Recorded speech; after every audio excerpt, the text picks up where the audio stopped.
Dragon and the crew aboard are now complete with the rendezvous phase of flight after completing all of the necessary phase burns needed to make incremental steps closer to the International Space Station ahead of the next phase of flight, approach, and docking.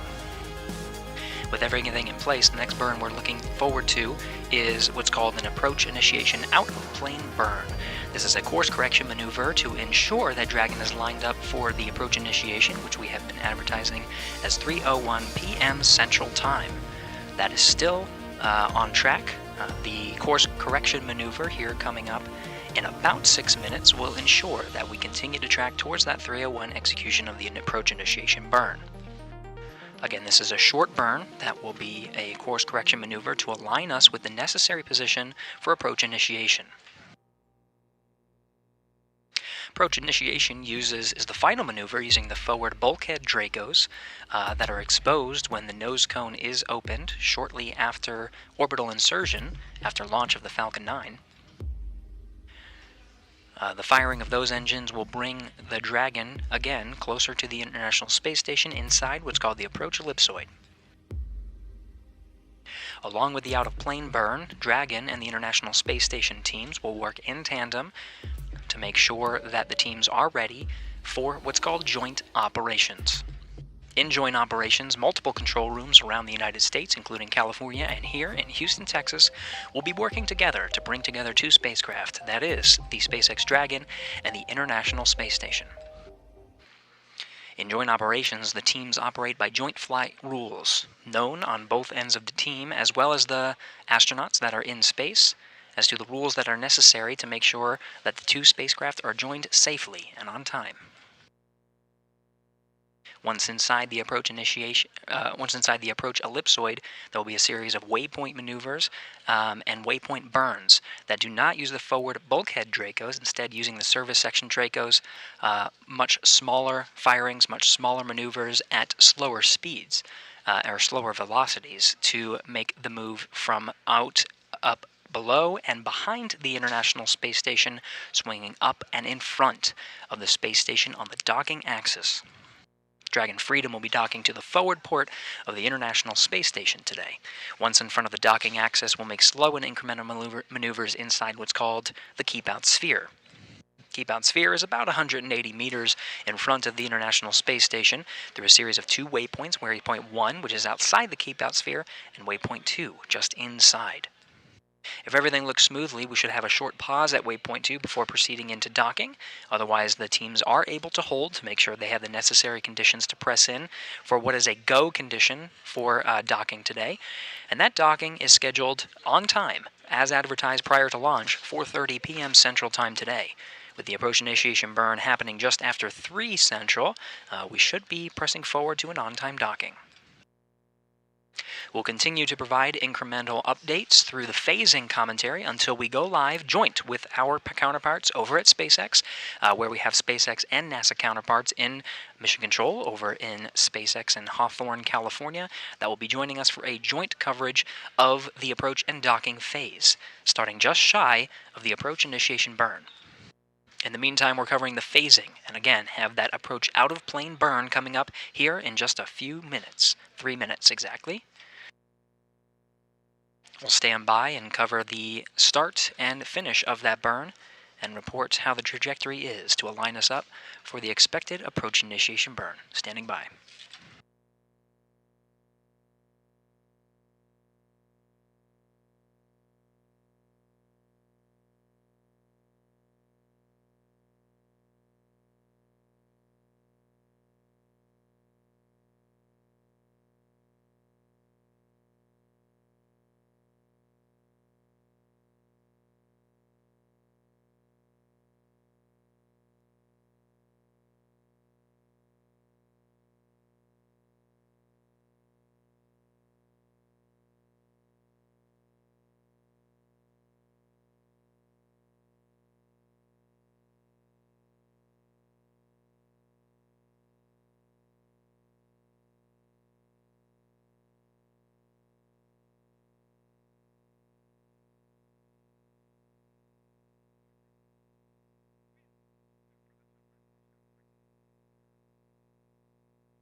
Less than a minute and a half until the planned approach initiation out of plane burn, the course correction maneuver.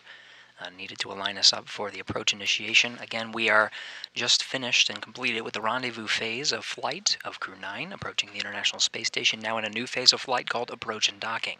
As such, we are beginning the necessary steps here in Mission Control Houston to prepare the International Space Station for the arrival of the crew. Our Attitude Determination and Control Officer is working on the necessary configuration of the ISS solar arrays, locking the solar alpha rotary joints in place. These are in a feathered configuration and will remain locked and in place with limited movement to no movement, actually, ahead of Crew-9's approach inside the approach ellipsoid and keep out sphere. These are the requirements necessary for a visiting vehicle approaching inside the vicinity of the International Space Station.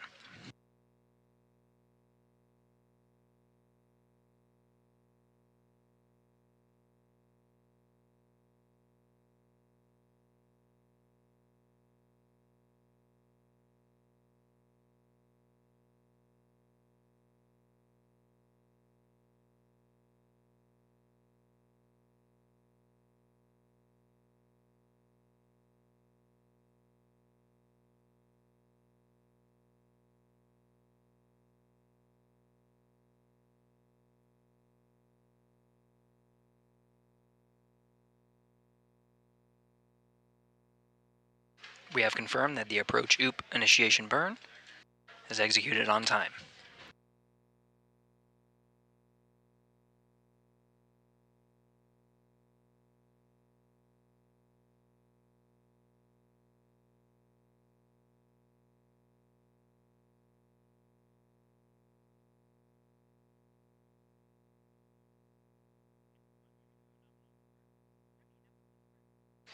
The visiting vehicle officer here in Mission Control Houston reporting that the burn is complete and the trajectory is looking good. We have a good approach out of plane burn. This will get us in line for the approach initiation right on time, 3:01 p.m. Central Time.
This is Mission Control Houston, continuing our coverage of Crew-9 and the 2 crew members on board, NASA astronaut Nick Hague and Roscosmos cosmonaut Aleksandr Gorbunov, approaching the International Space Station. We're covering the phasing of the 2 astronauts on their way to the orbiting complex. Quick recap of some of the events that occurred up until then. The crew, after launch yesterday, September 28th, launching at 12:17 p.m. Central Time, 1:17 p.m. Eastern, made their ascent through the atmosphere and had a successful orbital insertion, making their way around the Earth in a good orbit prior to the first of many phasing burns that occurred just within an hour after launch.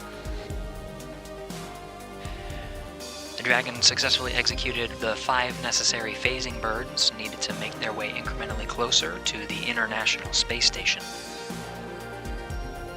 Just a short while ago, the SpaceX Dragon and the teams completed what's called Rendezvous phase of flight. In the Rendezvous phase is when the Dragon is programmed to execute the necessary burns. Many of the burns using the forward bulkhead Dracos that are exposed once the nose cone is deployed shortly after orbital insertion.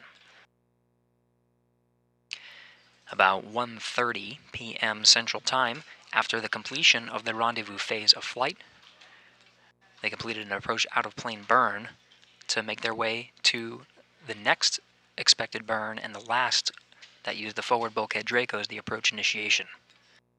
We'll continue to provide some coverage up until we begin our joint coverage with SpaceX at 2:30 p.m. Central Time.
Dragon, SpaceX for timeline sync.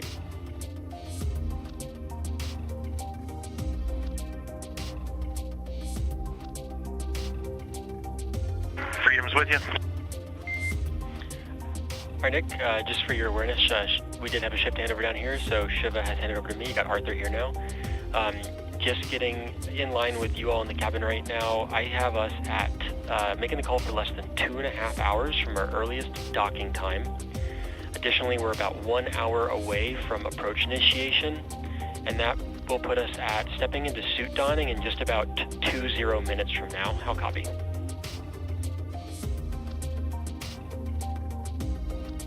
Yeah, we copy, Arthur, and we're working on getting stowage put away right now, and I think we're on track for the starting to doff suits in 20 minutes from now. All right, copy that. Sounds good. And when we are donning those suits, at that point, I'm just, as I check off my notes here, we have just that we're stowing the cabin air sensors, so I assume that's going on with location 9. I was going to let you know, but those are stowed back in location 9. All right, copy. Thanks, Nick. I will make a call again in about 20 minutes as we step into the suit dawn. Keep everyone on the ground and you guys aligned. Thank you, Freedom. Appreciate it.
This is Mission Control Houston, where we continue to track the journey of Crew-9 as they approach the International Space Station.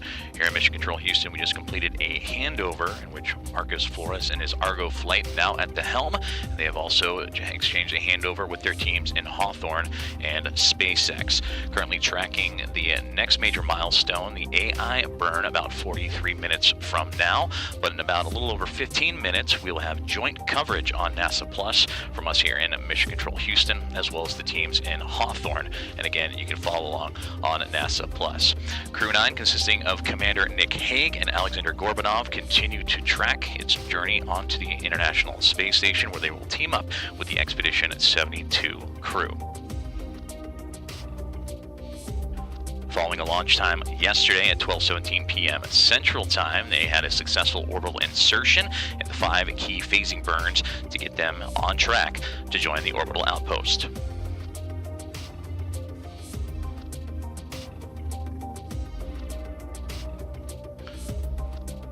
Once docked to the International Space Station and the hatch is open, they will join their NASA colleagues and a commander of Expedition 72, Sonny Williams, Barry Wilmore, Jeanette Epps, Michael Barrett, and Matthew Dominic, alongside with Don Pennant and Roscosmos cosmonauts Aleksandr Gorbunov, Alexei Ovchinin, and Ivan Wagner.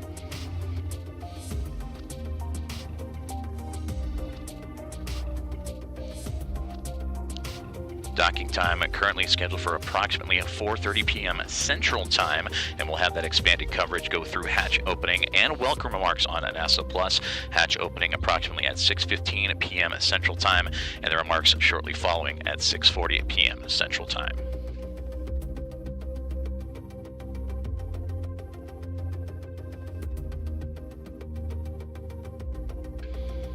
Until then, we'll continue to follow along with audio-only coverage for about another 15 more minutes until the 2:30 clock hits Central Time, in which joint coverage between NASA and SpaceX will begin on NASA Plus. This is Mission Control Houston.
SpaceX Freedom with a stowage question.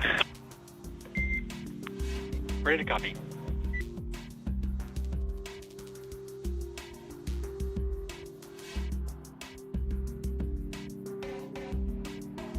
In the process of putting our sleeping bags back, obviously they don't go back as nice as they were packed in. They're in a footlocker in C5. To make some space for that, there was a package of 4 sleep masks. I was able to fit that inside the half CTB for the CCMK with all the other stuff in there. Is that an okay config for you guys? Affirm, Nick. Just reading back, the 4 sleep masks, you're moving from C5 to in with the CCMK?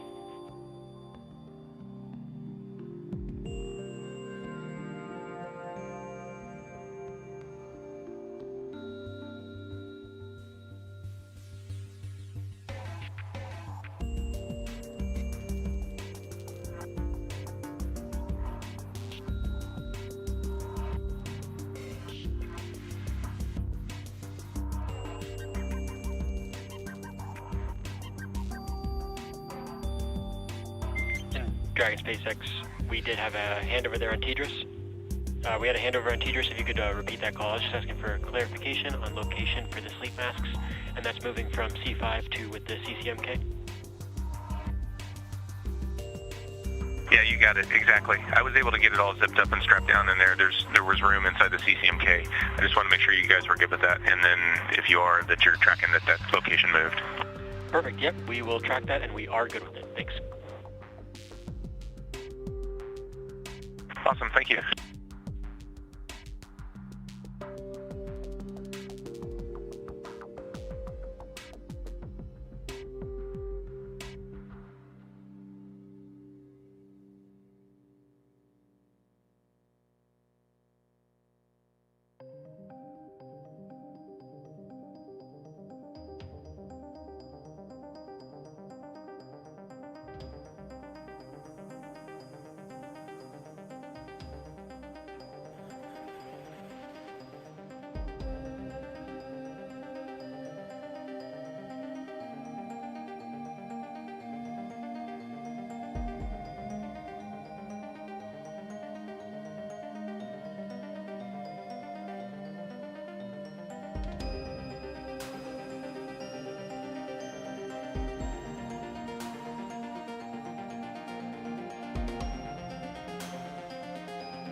And Dragon SpaceX for suit donning.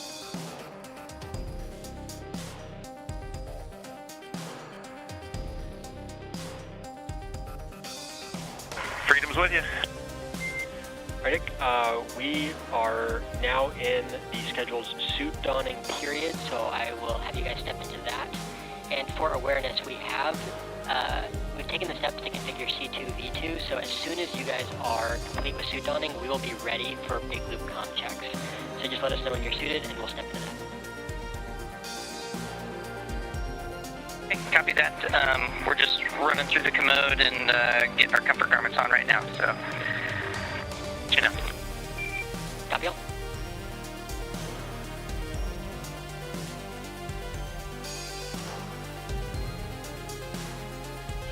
This is Mission Control Houston. You're hearing from Commander Nick Hague aboard Dragon Freedom en route to the International Space Station about 15 kilometers from the orbiting complex. Per the timeline ahead of the joint operations here, where we will soon be kicking off our coverage of the upcoming approach initiation burn. That's scheduled for 3:01 p.m. Central Time with our counterparts over in Hawthorne, and proceeding with live televised coverage here in about 8 minutes. In the meantime, the 2 crew members aboard Dragon Freedom are beginning their suit donning procedures.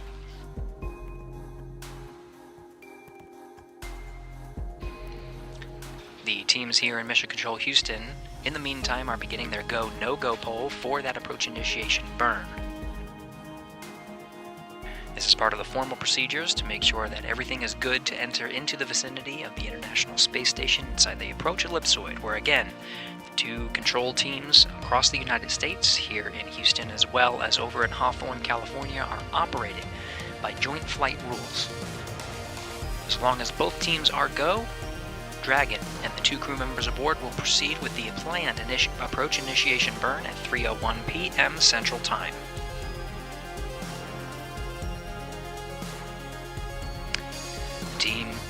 The astronauts aboard Crew-9 also alluded to C2V2 checkouts.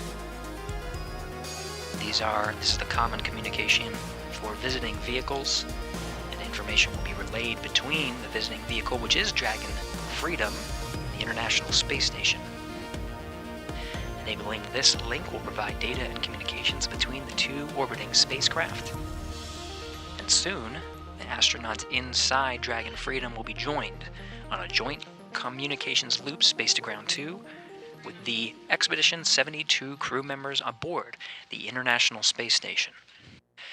This configuration is called the Big Loop, and we'll hear all astronauts aboard the station as well as the control teams both here in Houston as well as our counterparts there in Hawthorne, California, all talking on the same loop, performing the same operation, the docking of Dragon Freedom to the International Space Station, scheduled for 4:30 p.m. Central Time this afternoon.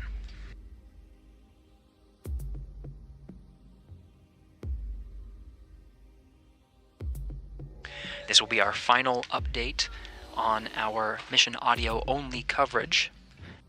Thanks for those who have been tuning in here on our live stream on YouTube, following the operations continuously from launch through this moment.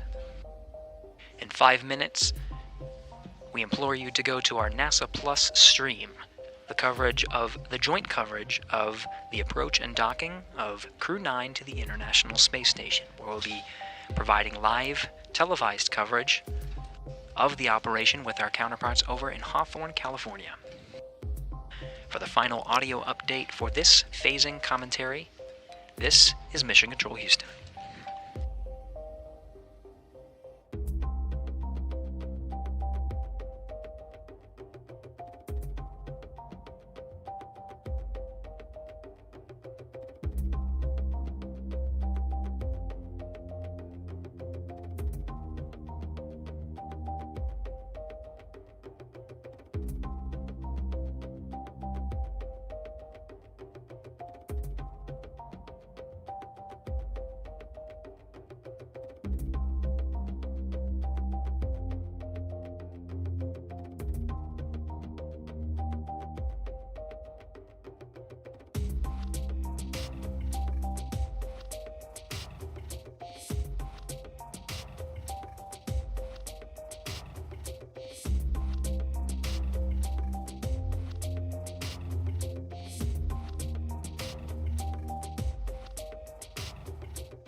Hello, and thanks for tuning in to the NASA SpaceX Crew-9 mission, a long-duration rotational mission to the International Space Station for NASA astronaut Nick Hague and Roscosmos cosmonaut Aleksandr Gorbunov.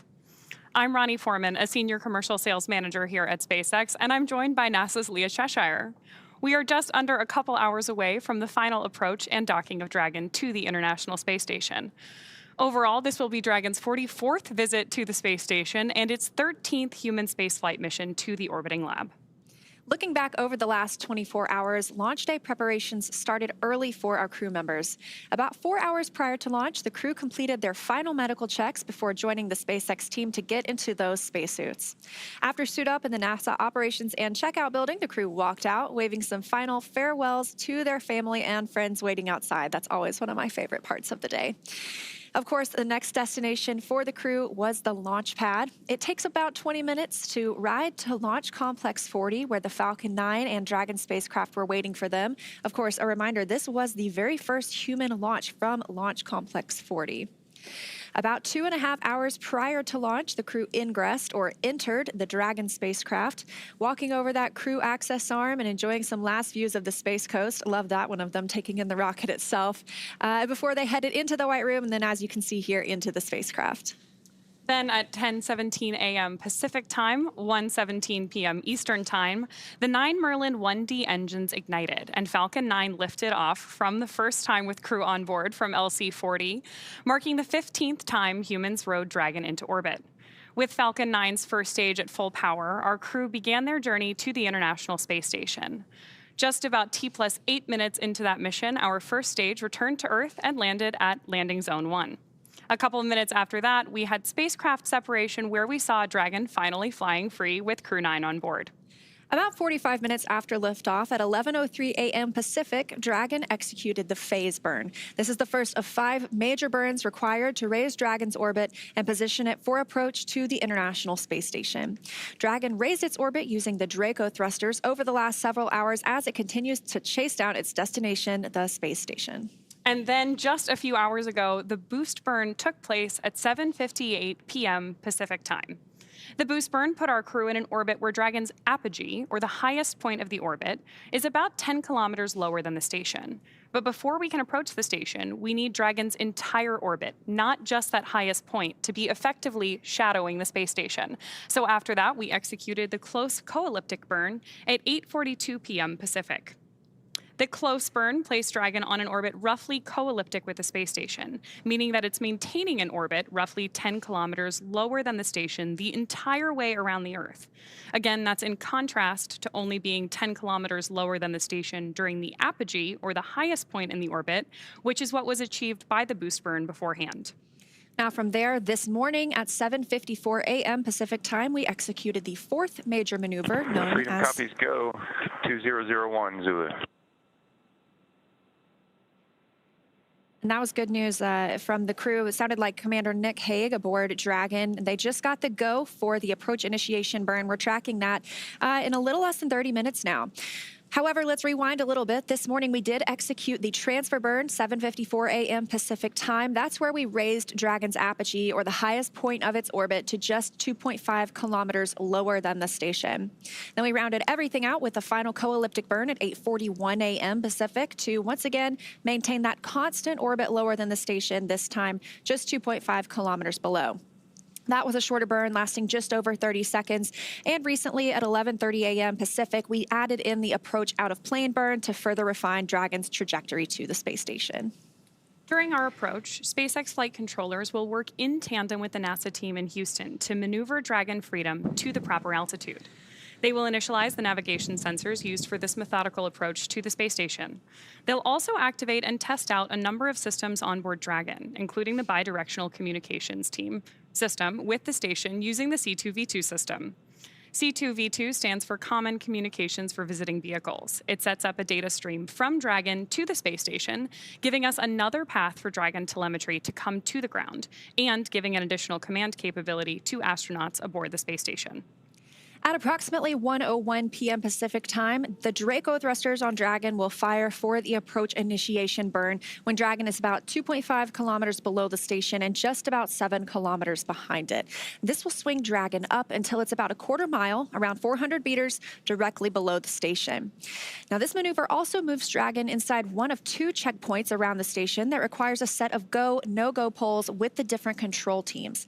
The first checkpoint is called the approach ellipsoid, or you might hear us call it, or the crew call it, the AE. That's an imaginary shape measuring 4 kilometers by 2 kilometers. It's essentially a large 3-dimensional oval. Before Dragon is given permission to move inside the approach ellipsoid, the capsule is configured to be on what is known as a 24-hour safe trajectory. That means that if Dragon lost all control to its thrusters, it would be at least 24 hours before its trajectory would move it inside the approach ellipsoid. The NASA and SpaceX teams will do a go, no-go poll to move Dragon inside the keep-out sphere, another checkpoint that consists of an imaginary sphere around the space station with a radius of 200 meters. Flight controllers use this to monitor all arriving and departing vehicles. This is another chance to confirm all of the guidance, navigation, and control systems are working correctly on Dragon before moving closer to the station. It also carries a similar requirement on orbital trajectory. If Dragon were to somehow lose control of its thrusters, it and the space station would be safe for 4 orbits, or about 6 hours, rather than the 24 hours required to enter the approach ellipsoid. Once Dragon arrives at 400 meters below the station, it will be at what's known at waypoint 0. That will be our first checkpoint during our approach. The vehicle can hold here at 400 meters if needed, but if all of the systems check out, Dragon can continue its approach to waypoint 1. Dragon's move from waypoint 0 to waypoint 1 will swing it up and out in front of the station, arriving at a distance of approximately 220 meters. At this point, it'll be on what we call the docking axis. That essentially means it's directly in front of the docking port. Crew-9 today is headed to the forward-most port on station, so known as Node 2 forward. Dragon has docked to Node 2, also known as Harmony, for all of our crewed missions so far, because that's where both international docking adapters are located, installed for these new commercial spacecraft flights, as well as any other future spacecraft that use the international docking standard. Once Dragon is just 20 meters away at waypoint 2, the spacecraft focuses on aligning its docking system with the international docking adapter. We may hear the call-out CHOP, which stands for Crew Hands-Off Point, a little less than 30 seconds before docking. At that point, any aborts will have to be done automatically by Dragon. And of course, the grand arrival today is when our crew arrives at the space station. Dragon will fly in and make contact with the International Docking Adapter, or the IDA, and that gives us what we call soft capture. The soft capture ring will then retract until sensors indicate it's time for 12 hooks to drive in place and give us a hard capture, and for firmly secure Dragon to its new home on the space station.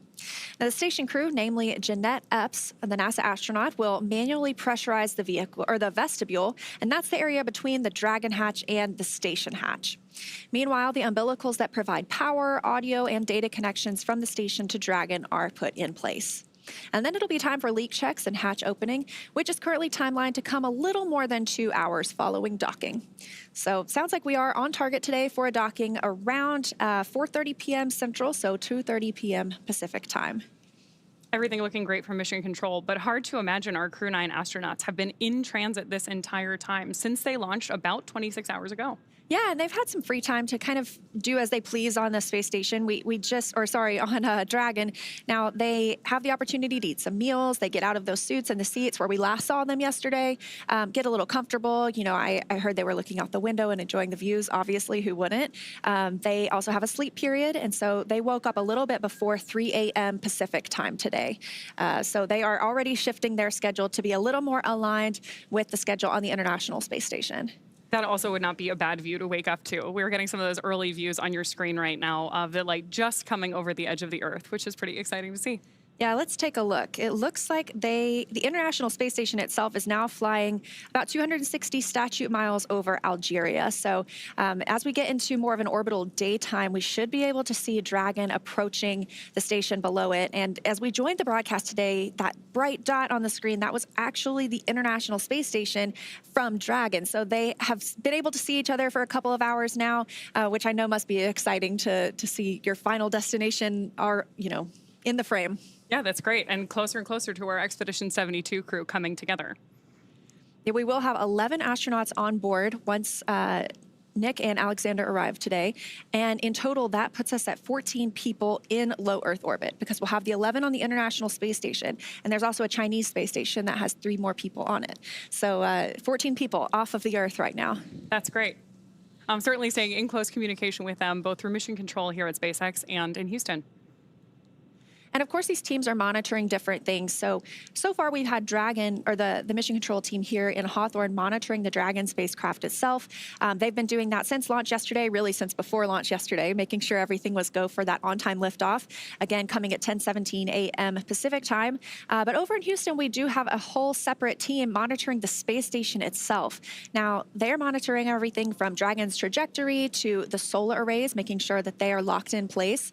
Right now, we have some crew members that are exercising aboard the space station. They'll be asked to refrain from exercise while the Dragon spacecraft arrives and that docking process begins, just so we don't impart any additional loads on the space station or on Dragon during that time.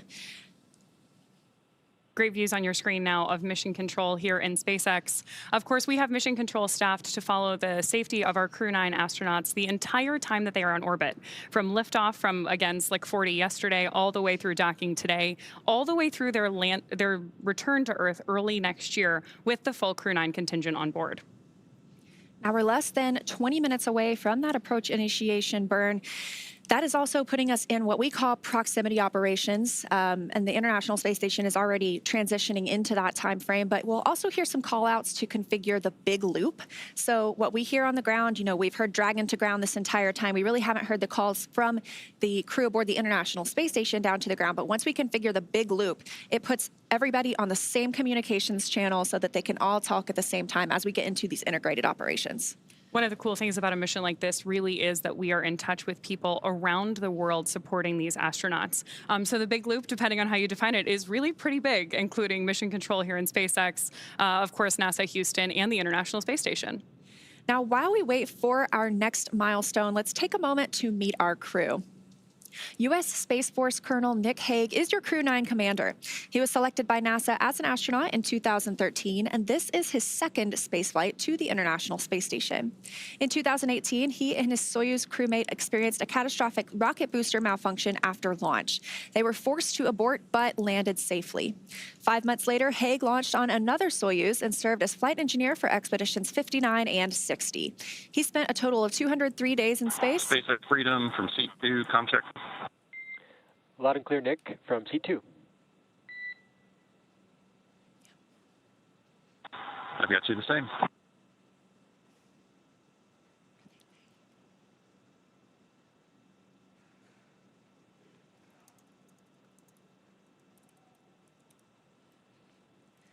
All right, a little bit more about Nick Hague. He spent a total of 203 days in space previously and performed 3 spacewalks. He's a Kansas native and a test pilot and a distinguished graduate of the United States Air Force Academy. Nick spent 5 months in Iraq with support of Operation Iraqi Freedom. He voluntarily transferred from the United States Air Force to U.S. Space Force in 2021 and is an active colonel. His wife, Katie, is a retired U.S. Air Force colonel as well, and they have 2 sons. To learn a little bit more about Nick, let's take a look at this video.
Go ahead on to Matt.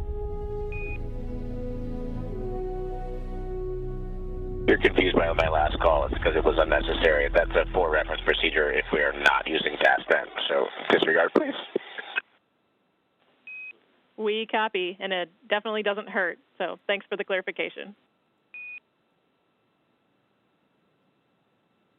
Good discussions there between Mission Control and our crew up in orbit. Next up, of course, we have mission specialist Aleksandr Gorbunov. This is his first time in space aboard Crew-9, but of course has been preparing for this flight for much of his career. He studied engineering with qualifications in spacecraft and upper stages from the Moscow Aviation Institute. Gorbunov graduated from the military department with a specialty in operation and repair of aircraft, helicopters, and aircraft engines. Before his SpaceX for big loop contracts.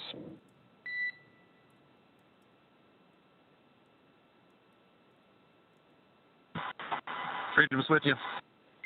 All right, I can confirm that the bidirectional link has been established. You are go to change your push-to-talk destination to ISS and initiate a comm check with SpaceX, Houston, and station.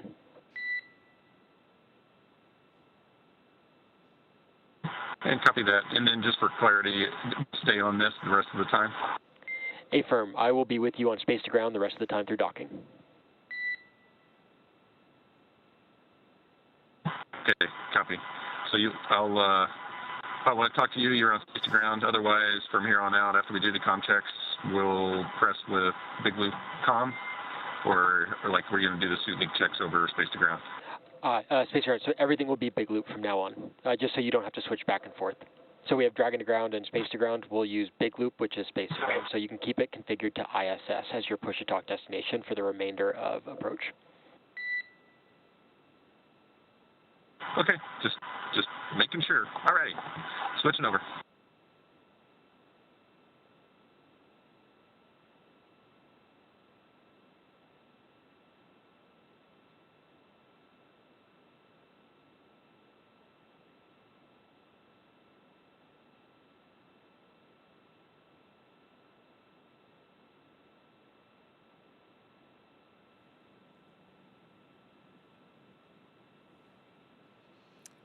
All right, a little back and forth between our crew. Freedom on the big loop.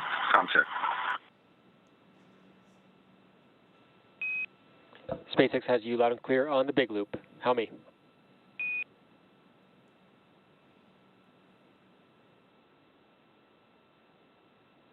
Got you the same. Houston, Freedom on the big loop. Comm check. Freedom, Houston has you loud and clear. How me?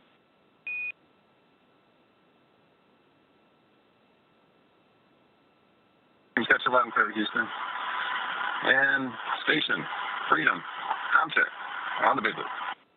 Freedom, this is station. We've got you loud and clear, Nick and Alex. We are waiting for you.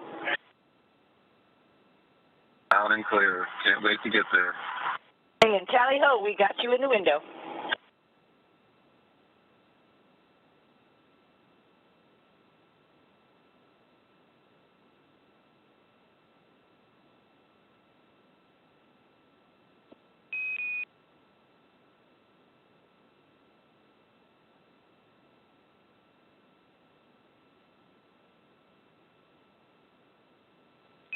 Freedom, SpaceX on the big loop.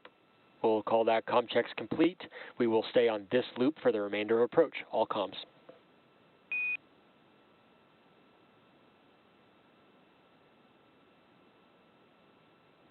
Freedom copies. Big loop comm from here on out.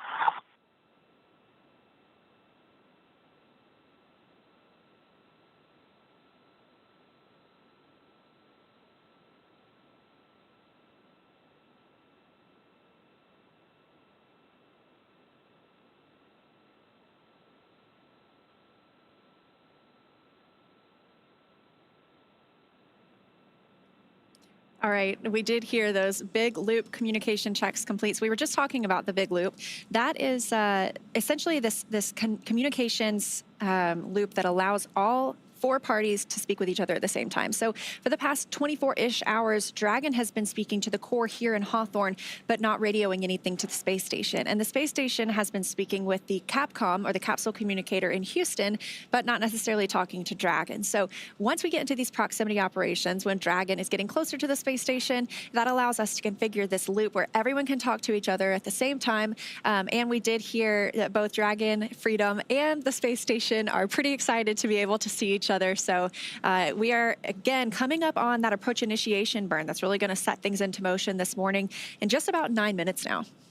It's really exciting. And you can also hear that enthusiasm from the astronauts on board the International Space Station as they make that confirmation of contact over the big loop with Crew-9 on board Dragon right now. Returning a little bit to the history of Aleksandr Gorbunov's path to flight today. Before his cosmonaut selection in 2018, he worked as an engineer for a rocket space corporation and helped support cargo spacecraft launches from the Baikonur Cosmodrome. Let's hear a little bit more about his career from Aleksandr himself.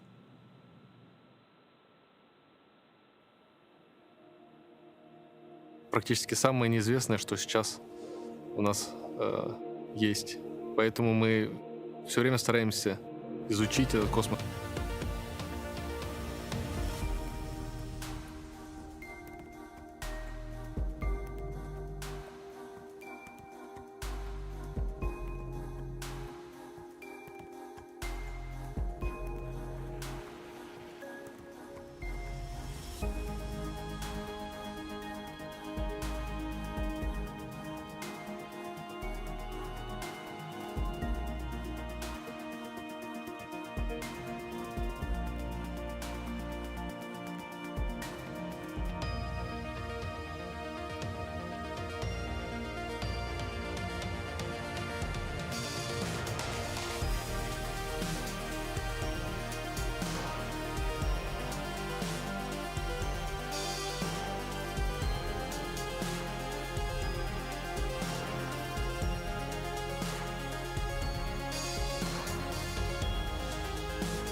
Now, a lot of work has been done on the space station before we got to today to make sure we were launching Dragon and this new crew to a fully functional orbital laboratory. After the post-sleep period this morning, the crew got right into preparing for Dragon arrival. NASA astronauts Matt Dominic and Mike Barrett will be in the station's cupola, that bay window looking down on Earth, using special software to track Dragon's approach and make sure it's staying in the expected zones. Once Dragon is docked, Jeanette Epps will be primed to move right into hatch operations. She'll start by opening the large hatch at Node 2 forward, giving her access inside the pressurized mating adapter. The crew will then have to pressurize the vestibule. That's the small space between the hatches on Dragon and the space station. That vestibule is exposed to vacuum prior to docking, so the crew will need to fill it with air and make sure its pressure is nearly equal with the atmospheric pressures on Dragon and on the station. Epps will use a small valve on the station's hatch to slowly introduce air into the vestibule. Flight controllers here in Houston will monitor the pressure and temperature readings inside and verify that everything is leak-free before we get ready to open up the hatches.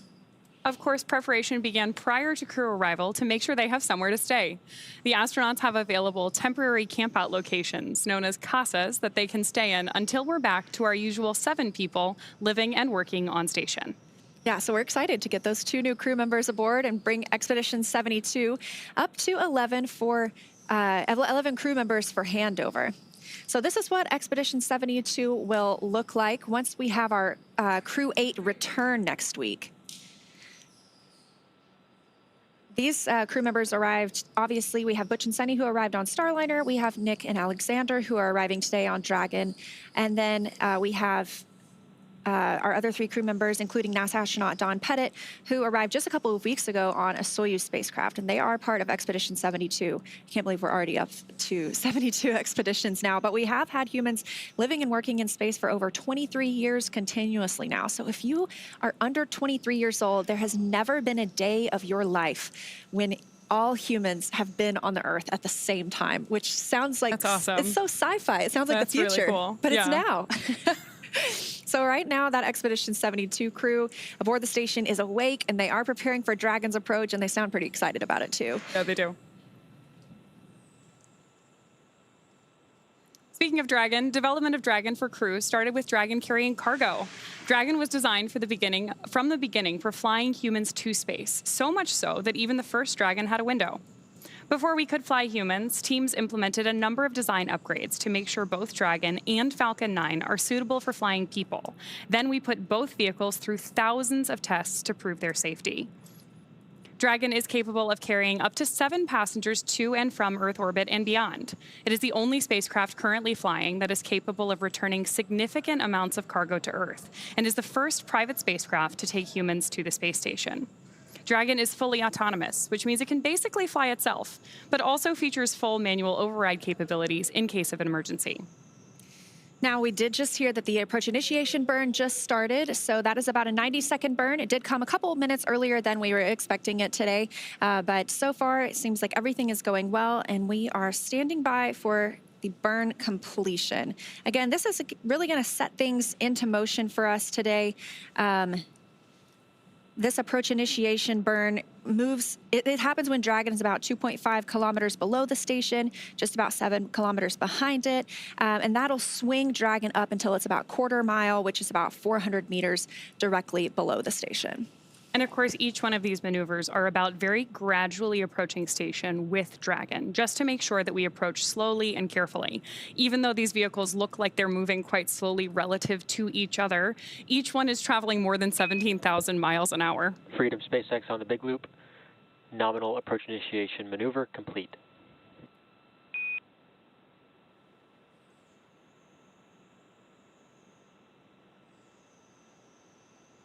Freedom copies on the big loop, nominal AI burn, and we are complete with section 5, holding section 6 of suit donning for your go for suit leak checks.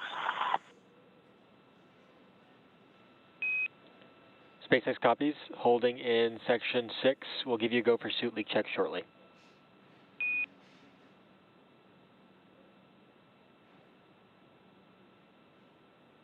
Freedom copies. All right, we love that word nominal. Always good. Everything as expected for the approach initiation burn. Again, about a 90-second burn. That's also eventually going to move Dragon into the approach ellipsoid, one of those invisible spheres or an oval that we monitor as spacecraft arrive and depart the International Space Station. It doesn't matter whether there's crew on board or whether it's a cargo spacecraft. This is kind of our boundaries or our neighborhood around the space station that all the flight controllers keep their eye on for anything that's approaching or departing. And that really a methodical approach to approaching station was a big part of how Dragon was designed from the very beginning. Like we were talking about earlier, whether it's cargo or crew, we always approach station in a really similar way. Now, speaking of these two vehicles, which are about to meet up in space, even though we had those earlier views where... Freedom SpaceX on the big loop, looking for you're okay to come back on board with cameras.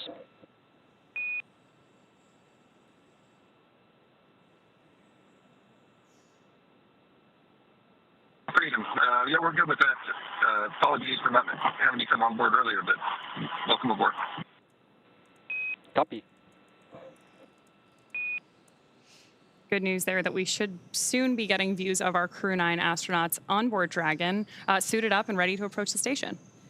Yeah, I'm pretty excited that we did hear they were putting their suits back on earlier, and so they're going to get into some leak checks and make sure that everything is safe. They'll keep those suits on for the remainder of the approach to the International Space Station, all throughout docking. And then once we complete the docking and we're successfully attached to the space station, they'll have a chance to get out of those suits and probably into their flight suits or something else while we work to pressurize that vestibule and before we open the hatch. So again, we're targeting docking today around, let's see, I believe 1:30 p.m.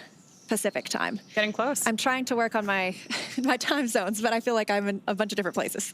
Well, we're communicating with a bunch of different places between here, Houston. Obviously, we've got the station on Greenwich Mean Time, so we're jumping around across the world a little bit. But the good news is that for our Expedition 72 crew, Dragon is getting bigger in the window as it gets ever closer to the ISS. But Dragon's actually pretty big to begin with. The Dragon spacecraft and its trunk stand over 26 feet tall. There are 2 windows on the spacecraft, plus 1 under the nose cone. The nose cone opened shortly after launch, so if you were with us yesterday, you heard us call out that major milestone, which allows us to expose the forward bulkhead thrusters and docking mechanism that will connect with the International Space Station. Dragon's trunk holds solar cells, which power Dragon while it's in free flight, and the trunk can also carry unpressurized cargo to the station. Now, Dragon has 16 Draco thrusters that can be used in space to help navigate the spacecraft to its destination, each providing 90 pounds of force, which really takes you a long way once you're in the vacuum of space. That doesn't include the 8 Super Draco thrusters used for an abort, which are no longer active once the crew is in orbit. Dragon has played a significant role in advancing our future in space by safely transporting crew to and from the space station. There are currently 4 Dragon spacecraft supporting human spaceflight missions that have docked to the station: Endeavour, Resilience, Endurance, and Freedom. Crew-9 are on board Freedom today, which previously flew NASA's SpaceX Crew-4, in addition to the commercial Axiom missions AX-2 and AX-3. Altogether, the reusable Dragon spacecraft have completed 8 human spaceflight missions on behalf of NASA and visited the station 42 times under NASA's commercial resupply and commercial crew programs so far. As we mentioned earlier, Crew-9 is Dragon's 15th human spaceflight mission since 2020. Now, that includes these commercial crew program missions for NASA, as well as the private astronaut missions with Axiom, Inspiration 4, and Polaris Dawn, which recently launched. And that is when Dragon became the first private spacecraft to take humans to the International Space Station with Demonstration Mission 2 in 2020. Now, you might be wondering, what do the astronauts do once they get to the International Space Station? And I can tell you they stay extremely busy. So over the last 23 years, crews aboard the space station have completed thousands of scientific and educational experiments, and Crew-9 is prepared to add to that growing number. Crew-9 will conduct hundreds of science experiments and technology demonstrations during their mission. And they will spend several months, I think about 5 months, working on the orbital laboratory. Yeah. Of course, having more crew members on board significantly expands the amount of research that we can conduct. And this crew will conduct new scientific research to prepare for human exploration beyond where we're at now in low Earth orbit and benefit humanity on Earth. Experiments include studies of blood clotting, effects of moisture on plants grown in space. SpaceX on the big loop for suit leak checks. We're going to wait to perform the suit leak checks until the other side of an upcoming TDRS handover, so I'll be back with you in about 6 minutes to step into suit leak checks.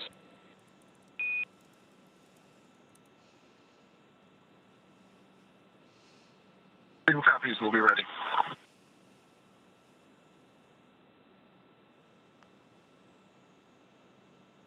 Good news for Mission Control there that we are about to step into those suit leak checks, but we are expecting a slight communications gap in our TDRS coverage. That's the call out you heard, that we're expecting a little bit of a handover with that system. So what we're going to do now is wait before moving into that procedure just to make sure that we have constant communications throughout it. Speaking of things that are happening constantly, back to our experiments on board the station, we're also going to be studying vision changes in astronauts. Those are just a few of more than 200 scientific experiments and technology demonstrations taking place during this mission.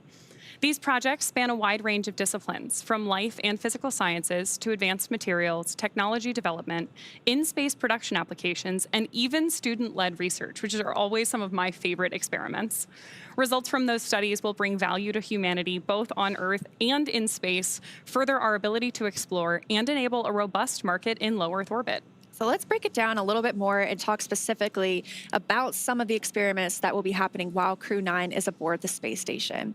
The megakaryocytes orbiting in outer space and near-Earth research experiment investigates how environmental conditions affect the development and function of megakaryocytes and platelets.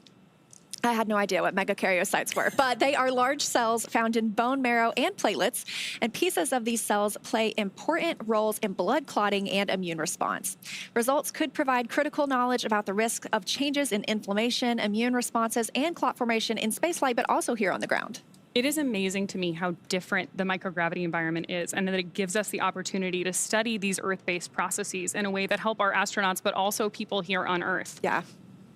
In addition to a lot of those biologically oriented experiments, the Neutron Star Interior Composition Explorer, or NICER telescope for short, on the exterior of the space station measures X-rays emitted by neutron stars and other cosmic objects. Through that, they're helping to answer questions about matter and gravity. In May of 2023, NICER developed a light leak, which is allowing sunlight to interfere with daytime measurements. Special patches have been designed to cover some of that damage, and those will be installed during a future spacewalk, returning the instrument to around-the-clock operations. And that's a plug for me. If you've never watched a spacewalk, if you've always gotten to watch a launch or a docking, but you've never taken the time to tune in when we have 2 crew members outside of the hatch, I have to encourage it. It is some of the most incredible work from the teams on the ground to the teams on the space station and, of course, the crew members outside. So it sounds like we're going to have some of those coming up to conduct that experiment and that installation. So keep an eye on blogs.nasa.gov or just nasa.gov in general for when you can look to watch any spacewalks. Back to some of the research. Some astronauts experience vision changes, and it's a condition that we call SANS, or spaceflight-associated neuroocular syndrome. There's a B complex investigation testing whether just a daily B vitamin supplement can prevent or mitigate this problem and assess how genetics may influence individual response. Now, one of those variations could be related to a metabolic pathway that requires B vitamins to function properly. And when we have inefficiencies in this pathway, it can affect the inner lining of blood vessels, and that can result in leaks that actually may contribute to vision changes. So providing B vitamins that are known to affect blood vessel function positively could minimize issues in who we find to be genetically at-risk astronauts. As people travel farther from Earth for longer, growing food also becomes increasingly important. Scientists conducted many plant growth experiments on the space station using its veggie hardware, including Veg-01B, which demonstrated that outrageous red romaine lettuce is suitable for crop production in space. Plant Habitat 07 uses this lettuce to examine how moisture conditions affect the nutritional quality and microbial safety of plants. The advanced plant habitat controls humidity, temperature, air, light, and soil moisture, creating the precise conditions needed for this experiment. I absolutely love the veggie experiments. I think they're some of the most visual experiments that we have on the International Space Station. We have grown everything from zinnias. I don't know if you recall when... Those are beautiful photos, too. They're so beautiful. If you haven't seen them yet, astronaut Scott Kelly, he spent about a year in space, and he grew some zinnias and took some beautiful pictures in the cupola. And it's just such an amazing contrast of, Earth and space, and it's so... You can hardly, you can't live in just outer space, and here are these beautiful zinnias inside our beautiful habitat of the space station. So those are amazing. And they've also grown some chili peppers, which hatch chilies are my favorite. So this is my favorite experiment that's ever been done on space station, just because I think it would be fun to get to grow something and then eat it in space. Yeah. And of course the lettuce too. Everybody loves a fresh salad. So, oh yeah. I won't say everybody, but I do. Now, there are currently 9 astronauts and cosmonauts living aboard the International Space Station. They are Expedition 72. Of course, that includes the 4 Crew-8 members. They arrived in March 2024, and we expect them to return sometime next week. We're still looking at dates and weather and things like that. But stay tuned to nasa.gov for the latest updates on their return. That includes NASA astronauts Matt Dominic, Michael Barrett, and Jeanette Epps, as well as Roscosmos cosmonaut Aleksandr Gorbunov. So when Aleksandr Gorbunov gets there today, we'll have 2 Alexanders on board. And of course, on the Soyuz spacecraft that launched just a couple of weeks ago, we have NASA astronaut Don Pettit, and then Roscosmos cosmonauts Alexei Ovchinin and Ivan Wagner. And a really fun fact about Alexei. Freedom SpaceX on the big loop for suit leak checks.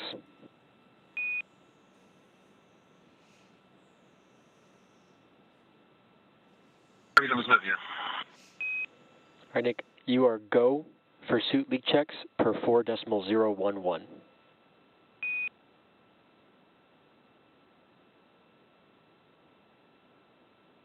go for suit leak checks.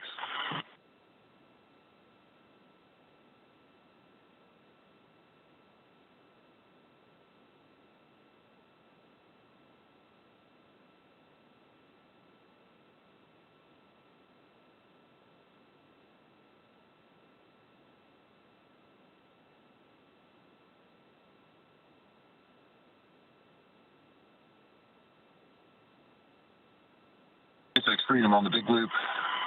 Section 2, 2.2, ready to pressurize.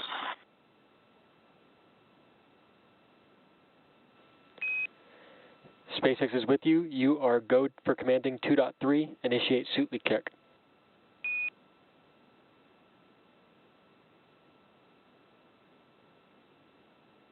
Freedom copies, go.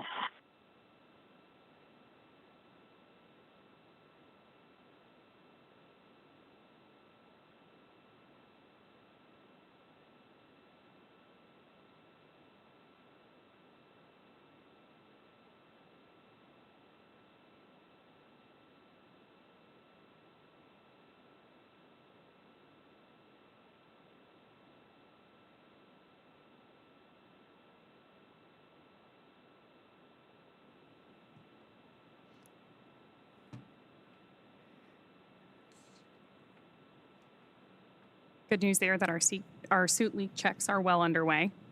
Yeah, again, they do wear these suits. These are still considered dynamic portions of the mission. Like you talked about, these are really moving, the space station and Dragon are moving pretty slowly in relation to one another because you have to have a very slow and methodical approach to the space station. But in reality, they are moving at orbital velocity, so right. 17,500 miles around Earth. And so during these dynamic phases of flight, we just had the approach initiation burn, and we're getting into docking when we're bringing two spacecraft together, 260 miles above Earth. We keep our crew suited up and in their seats just in case they needed to take any actions like retreating or breaking out from the space station. But it seems like everything's going pretty smoothly so far. Yeah, everything is going well today, but one of the cool things about the suits that the astronauts are putting on right now and doing those leak checks on is that they really are designed to keep the astronauts safe in the event of an emergency. The material and everything on board the suits is designed for the off-nominal case so that even though hopefully everything goes the way it is today, really nice and smooth, we're ready for those off-nominal scenarios if they were to occur. And those suits are custom tailored for each crew member. And they also provide different things. So there's an umbilical on the suit that connects to the seat itself. And when they were getting suited up yesterday, there's kind of a little briefcase that it can help connect to as well. And that provides them things like cooling. That's also their communications outlet. So they have the ability to get in those suits and have communications through their helmet. When they are floating around the spacecraft, there is a microphone that they can grab and use at any time. So they don't have to stick their head in the helmet really quickly if they want to talk to somebody. But it does allow continuous communication for the crew with anybody here on the ground. Which is great because that's how we're able to hear them through the big loop right now. But once they get to the space station, those IVA suits, which stands for intervehicular activity suits, won't be needed anymore. So once they're out of their suits and ready to go on board the ISS, those Dragon spacesuits will stay on board Dragon for the remainder of the mission.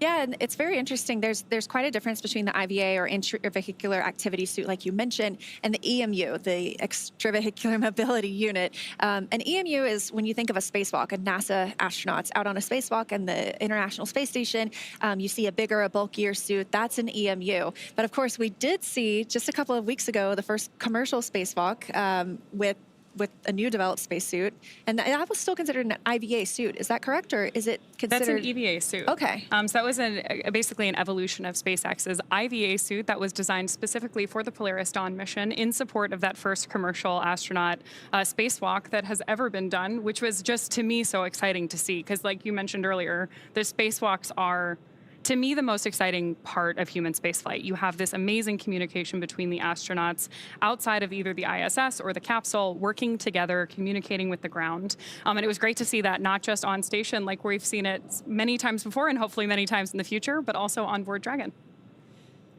Now, again, we did lift off on time yesterday. SpaceX Freedom on the big loop, 2 good suits. SpaceX copies and concurs. At this point, we'll consider 4.011 complete, and that should also mean 4.010 complete. We're tracking the same. All right, good news. 2 good suit leak checks. That coming from NASA astronaut Nick Hague, who's the commander aboard Dragon right now. Again, 2 suits. It's he and Roscosmos cosmonaut Aleksandr Gorbunov. So we're bringing the station residents up to 11 today. I feel like that's going to make station kind of a party for at least the next couple of days. Yeah, absolutely. Wow, check it out. That's the International Space Station, our home in low Earth orbit, and the destination of Dragon today. This point of view coming from Dragon itself. Now, we did hear earlier that the crew aboard the space station can also see Dragon at this time. So as we get a little bit closer, we might be able to see Dragon from the station as well. And we're getting great views right now inside of Dragon, looking up at those screens as our 2 crew members begin to approach the ISS.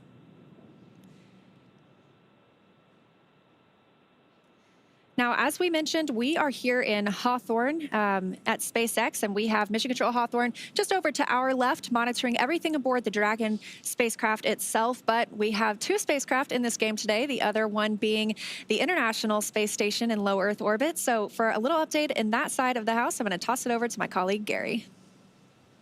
Hey, Leah and Ronnie, it is so great to be with you. We're over here at NASA's Mission Control Center in Houston, Texas, following along with the operations of Crew-9. Nick Hague and Aleksandr Gorbunov on their way to the International Space Station. We just heard an update that they had a great suit leak check, and we are counting down to the approach initiation mid-course maneuver. This is a maneuver that allows the Dragon spacecraft any course correction maneuvers necessary to align ourselves with the next waypoint, waypoint 0. Right underneath the International Space Station. That allows for the next series of maneuvers, which Leah, you, and Ronnie have both went over beautifully to sweep out right in front of the International Space Station in preparation for docking. In the meantime, the teams here in Mission Control Houston are preparing for the docking of the 2 crew members to the International Space Station to bring the orbiting complex's population up to 11. So in the past couple of hours, NASA astronaut Butch Wilmore got a head start on preparing some of the monitoring tools that are necessary from the inside of the International Space Station. While the 2 crew members are approaching the International Space Station, they're going to have help from across the United States, but also from aboard the orbiting complex. It'll be NASA astronauts Mike Barrett as well as Matt Dominic that are in the cupola monitoring the operations of Nick Hague and Aleksandr Gorbunov making their way to the International Space Station. Here in the room, though, we're following along. Teams are led by the flight director Marcos Flores, who is leading the teams here for the docking operations. The voices that you're going to hear from Mission Control in Houston is Tess Caswell, one of the Capcoms. Sitting next to her is NASA astronaut Nicole Mann. Some of the voices you'll be hearing from here in the room. The space station has to be prepared in such a way to receive the Crew-9 Dragon Freedom, and so the ISS itself is being configured for its docking attitude.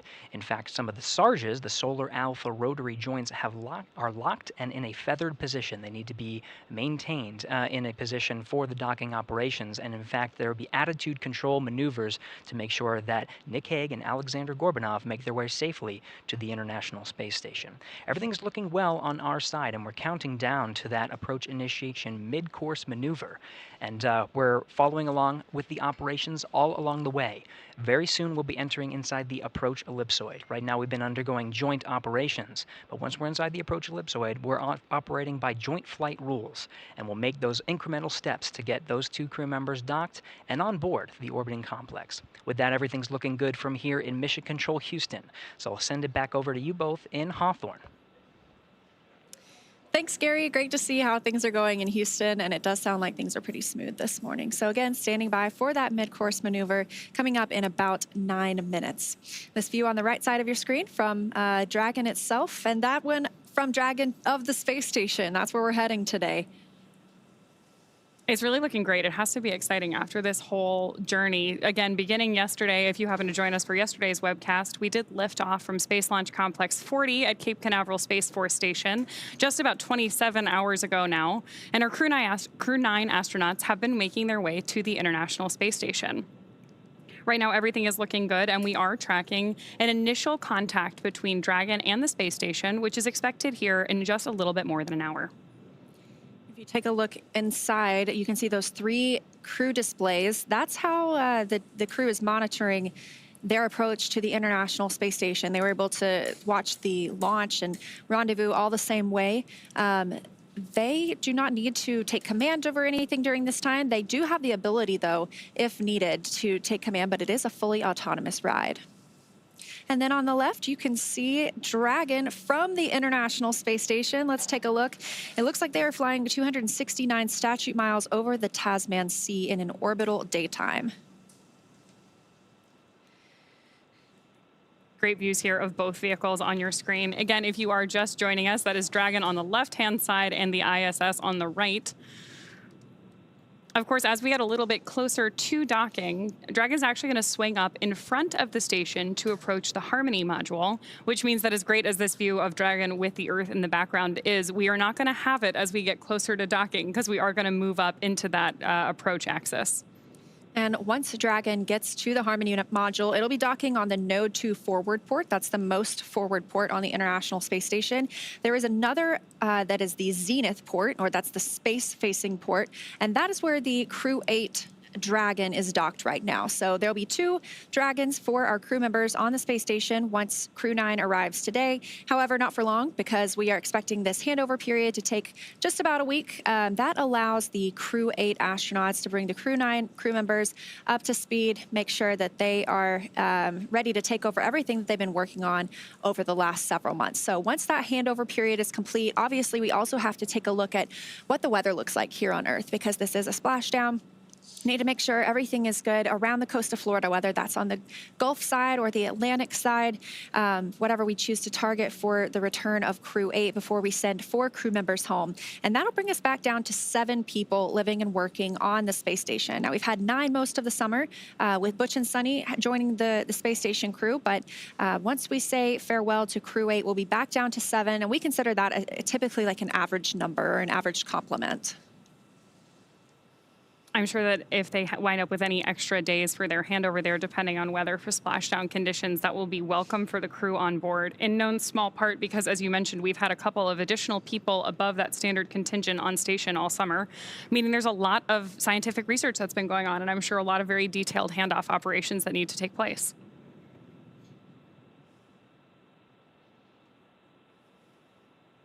Now, again, I mentioned we are in an orbital daytime right now, and so the International Space Station sees about 16 sunrises and sunsets a day. When they cross over from day to night, that's called the Terminator line. And so they see a beautiful sunrise, and we have that for about 45 minutes before they move into a nighttime. So one thing that you have to be conscious of when you send crew members to space is the circadian rhythm. So there are actually specially developed lights on the International Space Station to simulate different times of day. That way, as they move throughout their day, we're used to when the sun sets here, that means the day is over. But if you see it 16 times that day, it could be a little bit confusing. So some of those lights help regulate the body's responses to what time of day it is, and even wind down in the evening. It would be incredible to get the opportunity to watch sunset every 90 minutes, though. I think that would be an exciting aspect of being on space. You would have to pull me out of the cupola. Now, I just got an update that the mid-course maneuver is in work, so we are standing by. Again, a small burn like this one just helps us retarget or realign the International Space Station as we continue moving ever closer. If you squint really hard on the left side, you can see that the nose cone is open on Dragon. That happened shortly after launch yesterday, maybe about 12 minutes after launch, or 13 minutes, we started opening that nose cone, and that protects the hatch while we are launching. But once we're in space, obviously we want that exposed so that as we get to the space station today, we can connect the 2 spacecraft together and eventually welcome our 2 new crew members on board. The next major milestone we're tracking on our flight today is expected to be Dragon's arrival at waypoint 0. Just about 20 minutes from now. Again, waypoint 0 is going to be one of those first checkpoints during our approach to the station. Dragon can hold there at 400 meters at waypoint 0, but if all of its systems check out, Dragon can continue on its approach to waypoint 1. Now, waypoint 1, or the Dragon's move from waypoint 0 to waypoint 1, that swings it up and out in front of the station, arriving at a distance of approximately 200 meters, and 220 meters, I should say, because that puts it on what we call Freedom SpaceX on the big loop. Mid-course correction maneuver is complete. Performance nominal. The trajectory has converged on waypoint 0.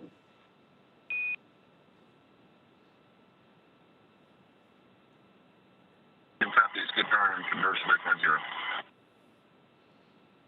All right, just as we were discussing, it really just refines that trajectory and it's putting them up toward waypoint 0. So that's our next major milestone. But once we move past waypoint 0 and to waypoint 1, again, that's about 220 meters directly in front of the space station. So that puts us on the docking axis, which essentially means it's directly in front of the docking port. And again, today they are headed to the forwardmost port on station. That is node 2 forward. So again, Dragon is docked to node 2. We call it Harmony for all of our crewed missions so far, because that's where both international docking adapters are located. And these are installed for new commercial spacecraft flights, as well as any other future spacecraft that use the international docking standard. These views we're getting of Dragon right now are incredible, with the clouds on Earth in the background. Yeah, let's take a look. It looks like they are actually flying 264 statute miles just north of New Zealand. So if we didn't have those clouds, we might have gotten a really beautiful look at New Zealand below. I'm sure they'll get plenty of chances over the next 5 months as they look out the cupola. Moving forward in our timeline today, once Dragon is only 20 meters away at waypoint 2, the spacecraft focuses on aligning its docking system with the International Docking Adapter, or IDA for short. We may hear the call out CHOP over the nets, which stands for Crew Hands Off Point, a little less than 30 seconds before docking. At that point, any aborts would have to be done automatically by Dragon. Of course, once we get that close to the space station, the next major milestone is crew arrival, so docking. Dragon will fly in and make contact with the International Docking Adapter, and that's what we call soft capture. That soft capture ring will then retract until sensors indicate it's time for 12 hooks to drive in place and give us the hard capture that will firmly secure Dragon to its new home on the International Space Station. The space station crew, it'll be mainly NASA astronaut Jeanette Epps, will manually pressurize the vestibule, or the area between the Dragon hatch and the station hatch. But I feel like we always see a handful of crew members floating in and out, helping out with that effort. I think it's a pretty exciting time for everyone when new folks arrive at the station.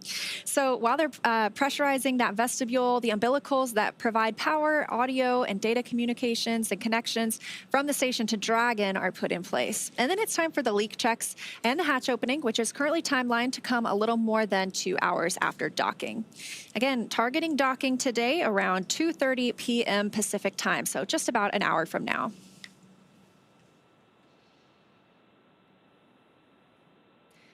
Now, our next call-outs we expect to hear a little less than 7 minutes from now are the go and no-go for waypoint 0 approach. Again, we don't have to stop at waypoint 0, but they have the opportunity if they need to. Station Houston on the Big Loop. Dragon range is approximately 1,000 meters. Monitor long-range approach per steps 1 to 4 in 1.102 Dragon approach and retreat monitoring. ISS crew is now back up for vehicle approach monitoring.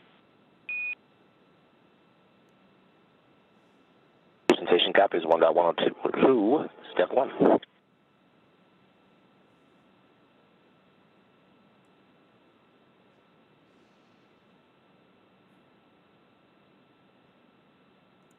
Currently aboard the International Space Station itself, it's about 8 p.m. because they use GMT or Greenwich Mean Time. And so it is winding down most of the day for our crew members on orbit. However, like we mentioned earlier, NASA astronauts Matt Dominic and Mike Barrett will be in the cupola and helping to monitor the arrival of Dragon. But as we just heard, a reminder that really Nick and Aleksandr are prime for monitoring the arrival of their spacecraft. The crew on the space station could send any retreat commands to Dragon if they absolutely needed to, but we expect that our crew members inside the spacecraft itself would be primed for that. And we did just have a satellite handover. So we use the tracking data and relay satellite systems aboard the International Space Station. These are positioned in different locations, and as we hand over from one to another, it's all planned and tracked, but it means we do lose some video communications at some points, and sometimes even audio, but we expect to regain that pretty shortly. Right on time. They're back, yeah. We are, of course, tracking Dragon with a camera at the moment, so that means we're adjusting it manually periodically. So you may see it move around a little bit on your screen.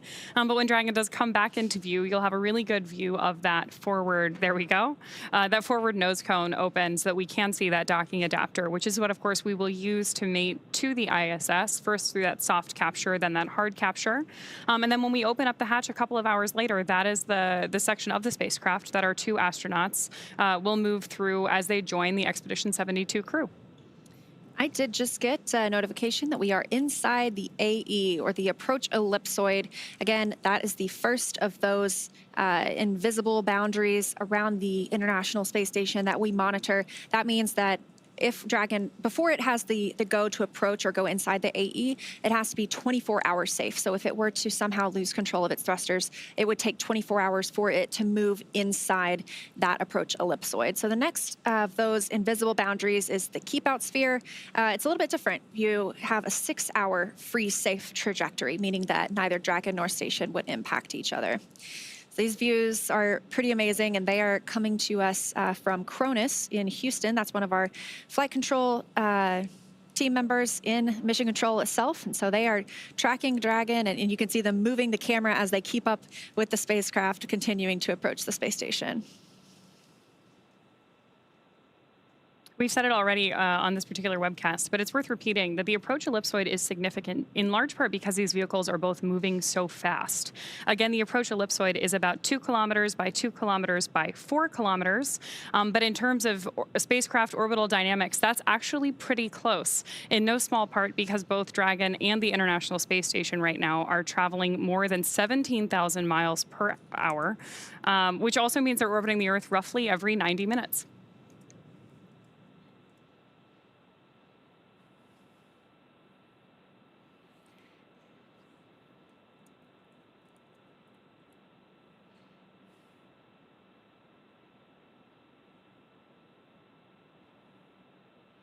And again, I just mentioned that these views are coming from the Cronus console. I have the full definition now. That one's always hard for me to remember, but it stands for Communication Radio Frequency Onboard Network Utilization Specialist. So you can't blame me if I can't spat it out right away. But yes, our team members at that console are providing us great views of Dragon and usually do such a great job. Freedom, SpaceX on the big loop. Ground is go for approach 0, and we'll be enabling the maneuver shortly. Expected approach 0 start at 204530 Zulu.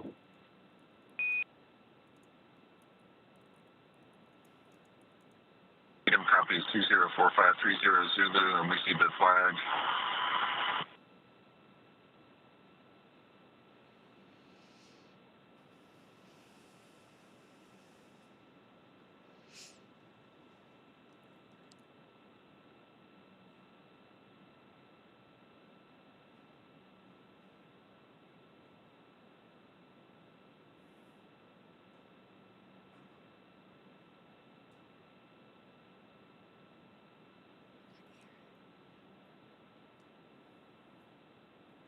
All right, so a little bit about this mission. You know, we have what most people are familiar with is the idea of a mission patch. These have gone back generations. But if you don't know how they come to exist, for decades now, crew members have worked together to develop the patch for their mission, and they determine what aspects of the mission they want to highlight and any special details they'd like to include. Now, the crew themselves can design their patch, or they can share their design ideas with an artist who make it come to life. The Crew-9 mission patch, which you have a great view of on your screen right now, depicts the trail of a rocket launching en route to the International Space Station, which will be home for long-duration expedition dedicated to service, science, and collaboration. Coastal waves are inspired by the historic Florida launch site and on a larger scale represent our blue planet, the global ocean, which you get a live view of right now, connecting all the continents. And then a Falcon with the number 9 as its beak and a crescent moon as its eye is a nod to the Falcon 9 rocket, while the constellation Draco honors the Dragon spacecraft that is taking Crew-9 to their destination and that we are watching live from space right now. The Delta symbol, which was first used in 1961, evokes historic ties to the earliest days of space endeavors. Human exploration of space is built on international collaboration and depends on the support of multitudes across the globe whose efforts honor that heritage. I love mission patches. I love looking back at some of my favorites, but I love the colors in this one. It's definitely been a favorite. So yesterday, we saw a look at the zero-G indicator, which is always a surprise for us, too. I had no idea what to expect. But it was a small Falcon plush that had been to space before. We heard Nick Hague talking about it, the commander. It flew with he and Aleksandr on their Soyuz flight to the station in 2019. And what I wanted to mention earlier was Aleksandr is also on the space station right now. So they're doing a reunion in space. It'll be he, Nick Hague, and this Falcon plush. And they've now arrived on 2 different spacecraft this time, but back together in space. I love those testaments to really like the human nature behind human spaceflight, whether it's the mission patch or the zero-G indicator. And of course, it should be a good reunion for that team when they finally get on board the ISS. Yeah, absolutely. Again, still getting great views of Dragon as it continues its approach to the International Space Station. It looks like the next major milestone will be the go, no-go to approach waypoint 1. So expecting that in just a couple of minutes. We've had a couple of great burns, or I should say successful burns, keeping us on track with the station this morning. Again, though, looking to move to waypoint 1 in just a couple of minutes. So standing by for those calls.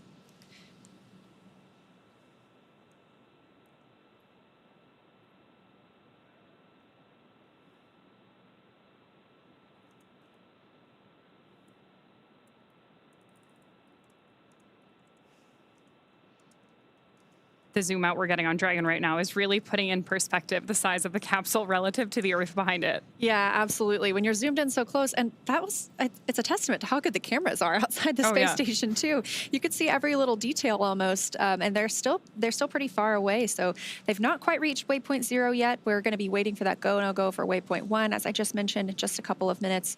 But they are still a little bit away from the space station. Again, they'll be swinging up and out in front. So pretty soon we will lose those views of Earth behind Dragon as it becomes out in front of the space station. So we have to enjoy them now while we have them. Yes. All that being said, Dragon is still really moving pretty fast as it approaches the station. Just a couple of minutes ago, we heard the call out from Mission Control that they were about 1,000 meters away. And again, waypoint 0 is just 400 meters away. So we're moving pretty quickly considering how big Dragon and the ISS both are.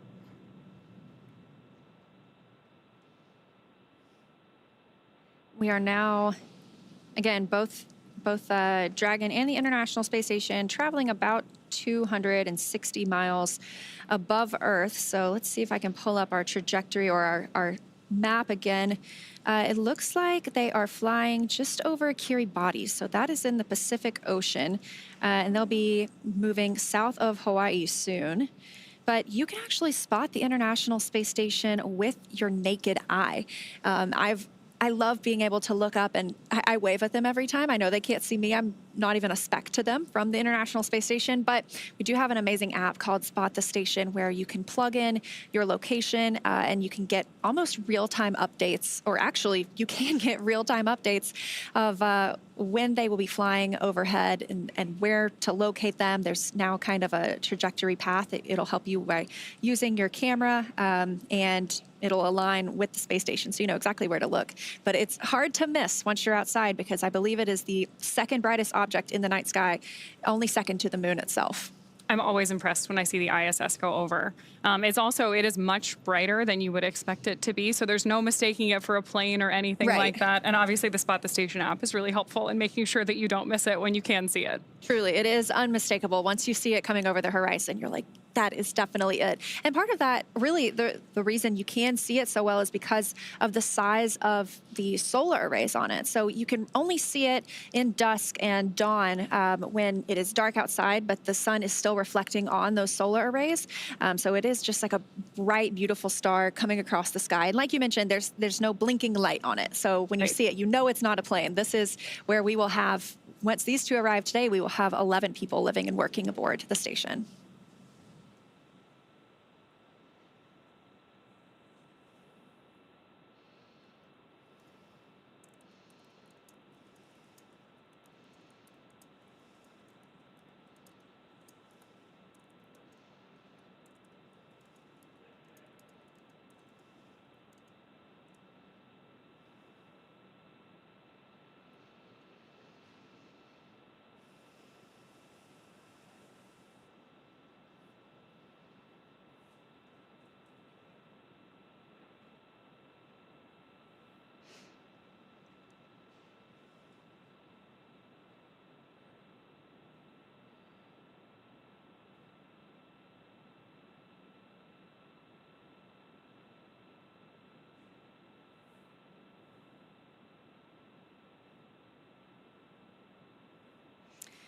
Now, again, just a recap of where we've been so far. Yesterday, we launched on time at 10:17 a.m. Pacific time, and about 45 minutes after liftoff at 11:03 a.m. Pacific, Dragon executed the phase burn. That was the first of 5 major burns required to raise Dragon's orbit and position it for approach to the International Space Station. Dragon raised its orbit using those Draco thrusters over the last several hours as it chases down its destination. And then shortly after that, the boost burn took place at 7:58 p.m. Pacific. The boost burn put our crew in an orbit where Dragon's apogee, or the highest point, was about 10 kilometers lower than the station. But before we can approach the space station, we need Dragon's entire orbit, not just that highest point, to be effectively shadowing the space station. So after that, we executed the close co-elliptic burn at 8:42 p.m. Pacific. The close burn placed Dragon on an orbit roughly co-elliptic with the space station, meaning it was maintaining an orbit roughly 10 kilometers lower than the station, or roughly 6 miles, the entire way around the Earth. Again, that's in contrast to only being 10 kilometers lower than the station during Dragon's apogee, or the highest point in its orbit, which was achieved by that previous boost burn. From there, this morning at 7:54 a.m. Pacific, we executed the 4th major maneuver known as the transfer burn. That's where we raised Dragon's apogee, or the highest point of its orbit, to just 2.5 kilometers lower than the station. Then we conducted the final co-elliptic burn at 8:41 a.m. Pacific to once again maintain a constant orbit lower than the station all the way around. Again, that time just 2.5 kilometers below. That burn lasted just over 30 seconds. We also added in the approach out-of-plane burn at 11:30 a.m. Pacific to further refine Dragon's trajectory to the space station. During this approach, SpaceX flight controllers will work in tandem with the NASA team in Houston to maneuver Dragon Freedom to the proper altitude. And we've already heard a lot of conversation back and forth between both teams on the nets already. Together, they'll initialize the navigation sensors used for this methodical approach to station. They'll also activate and test out a number of systems on Dragon, including bidirectional communications with the station using the C2V2 system. C2V2 stands for Common Communications for Visiting Vehicles, and it sets up a data stream from Dragon to the station, giving us another path for Dragon telemetry to come to the ground and giving an additional command capability to astronauts aboard the station. At approximately 1:01 p.m. Pacific, we saw Dragon fire the approach initiation burn when we were about 2.5 kilometers below the station and about 7 kilometers behind it. That is swinging Dragon up until it's about a quarter mile directly below the station. That's also moving Dragon inside the approach ellipsoid. So we did hear a confirmation of that shortly earlier. That's also called the AE, an imaginary shape measuring 4 by 2 by 2 kilometers and essentially a large 3-dimensional oval. The capsule was considered to be on what we call a 24-hour safe trajectory. That means if Dragon somehow lost control to all its thrusters, it would be at least 24 hours before its trajectory would move inside the approach ellipsoid. Next up, we're standing by to hear the NASA and SpaceX teams do a go, no-go poll to move Dragon inside of the keep-out sphere, another checkpoint that consists of an imaginary sphere around the station, this time with a radius of just 200 meters. Flight controllers use this to monitor all arriving and departing vehicles. This is another chance to confirm that all of the guidance, navigation, and control systems are working correctly on Dragon before moving closer to station. Great views now on your screen of Dragon both outside the capsule and inside the capsule as we are looking over the shoulder of our 2 Crew-9 members on board Dragon. The keep-out sphere carries a similar requirement to the approach ellipsoid that if Dragon were to somehow lose control of its thrusters, it and the space station would be safe for 4 orbits, or about 6 hours, rather than the 24 hours required to enter the approach ellipsoid. Once Dragon arrives at 400 meters below the station, it will be at what is known as waypoint 0, and we're standing by for that confirmation now. That's our first checkpoint during our approach. The vehicle can either hold there at 400 meters, but if all of its systems check out, it can also continue on its approach to waypoint 1. And I just got an update as you were saying that we are now in waypoint 0. So now that we are here, we will move up to waypoint 1. That'll swing Dragon up and out in front of the station, arriving at a distance of approximately 220 meters. That'll put us on the docking axis, so that means we'll be directly in front of the docking port. And again, we're going to node 2 forward. That is the forwardmost port on station. Dragon is always docked to Node 2, also known as Harmony, because that is where the IDAs are, or the International Docking Adapters, and that is for all of these commercial spacecraft flights, as well as any futures. Dragon SpaceX on the big loop. Approach 0 has started and trajectory converged on waypoint 1. Expect arrival at waypoint 1 at 2110.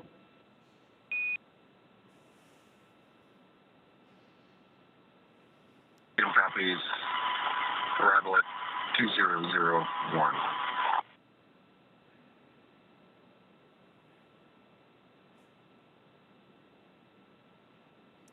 All right, confirmation from the Corps, the Crew Operations and Resource Engineer here in Hawthorne, to the crew aboard Dragon that they are indeed now at waypoint 0 and will begin moving up to waypoint 1. And Dragon, that our waypoint 1 arrival time is 2110. That's 2110.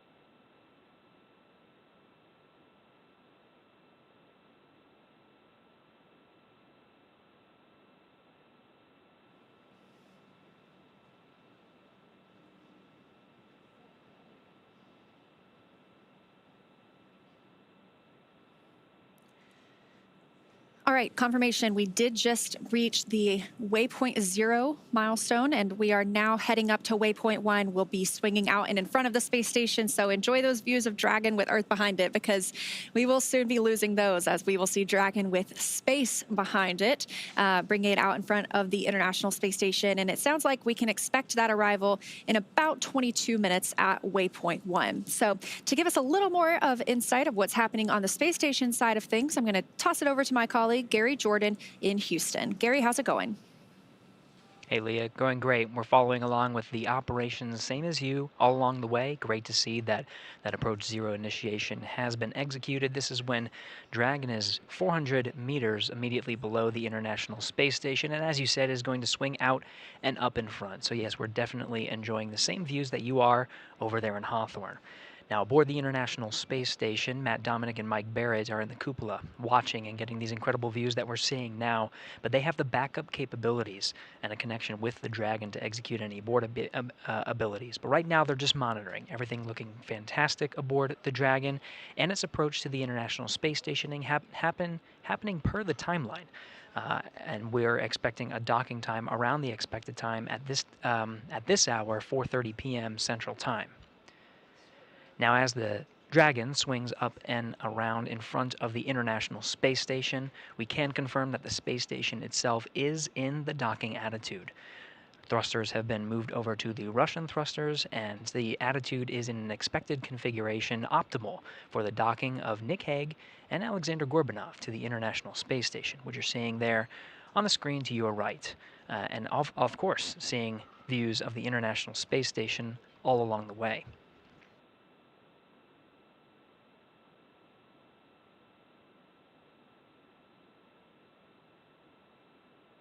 Now, a little bit more about what to expect once the Dragon moves in front of the docking axis. That waypoint 1 is right outside an area that's called the Keep Out Sphere. Now, outside of that, you're hearing these go, no-go polls, and we're providing updates of the joint teams that are working together to make sure that the crew is safely approaching the International Space Station, and all requirements are being passed before proceeding to go to the next milestone. That milestone of waypoint 1 is just outside the Keep Out Sphere. Once we're inside the Keep Out Sphere, which is about 180 meters away from the International Space Station from the docking axis, then we're in a new set of flight rules. We'll plan to pause at about the waypoint 2 marker. This is just about 20 meters in front of the docking axis. If everything looks good, it'll just be a short changeover in the mode to enable the final approach for contact and capture with the forward port of the International Space Station.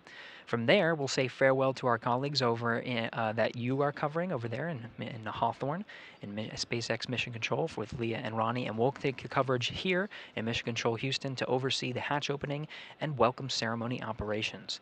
There's a few hatches on board the International Space Station that we need to pass. There's the Dragon hatch itself, of course, but there's also an 8-pass hatch that's on the other side of that hatch, as well as the Node 2 hatch. 3 hatches to get through until the 2 crew members aboard Crew-9 can be welcomed by the 9 crew members aboard the International Space Station. But as mentioned, the International Space Station is in the right configuration, the docking configuration, and will remain as such. The view that you're seeing on your screen where the space station is pointed, it will remain pointed in that position. You can see the solar arrays that are sort of the wings from this perspective of the Crew-9 Dragon Freedom vehicle. Those solar alpha rotary joints that control the solar arrays on the International Space Station have been locked, and they'll be in that position to avoid any uninterrupted communication and maximize our TDRS coverage views and the beautiful views we're getting from both the station as well as the Crew-9 Dragon, and minimize any interference with any of the thrusters that are on board. Now in these, the dual view you'll see the views from the station and the Dragon get incrementally interrupted. That's expected as both vehicles are traveling 17,500 miles per hour. Dragon cabin views are enabled by ground stations positioned strategically around the Earth. So we'll be sharing some of the views from inside the Dragon cabin as we get them, as they are beautiful views, and it's wonderful to see over the shoulders of Nick Hague and Aleksandr Gorbunov the views of from the International Space Station that we're seeing now as Crew-9 Dragon passes over the Earth are covered by the tracking data and relay satellites. These are satellites that are positioned in a geosynchronous orbit approximately 23,000 miles from the Earth, whereas the vehicles we're seeing now are approximately 250 miles. Now you see we'll be having some intermittent loss of that video coverage. That's expected. As we orbit the Earth, the antennas will be hopping from one of the TDRS satellites to the other, and we'll be providing as much coverage as we can. During docking operations, we do make sure that our KU band frequency capabilities to provide the beautiful video that we see is maximized, but we will have incremental loss, and so we're experiencing that now as we continue with ground station coverage from the Dragon itself, providing these views of the International Space Station.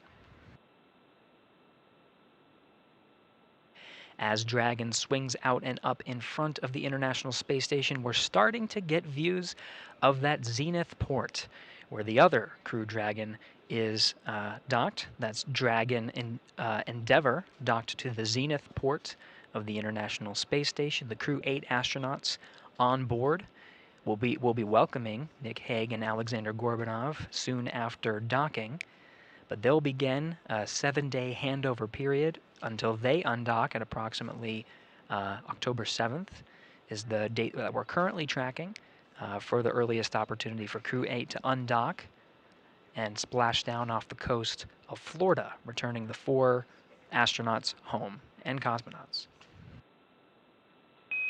Freedom SpaceX on the big loop. We're going to be commanding an increase to our C2V2 rate. We'll have a temporary drop in C2V2 return from Dragon for a little bit. Freedom copies.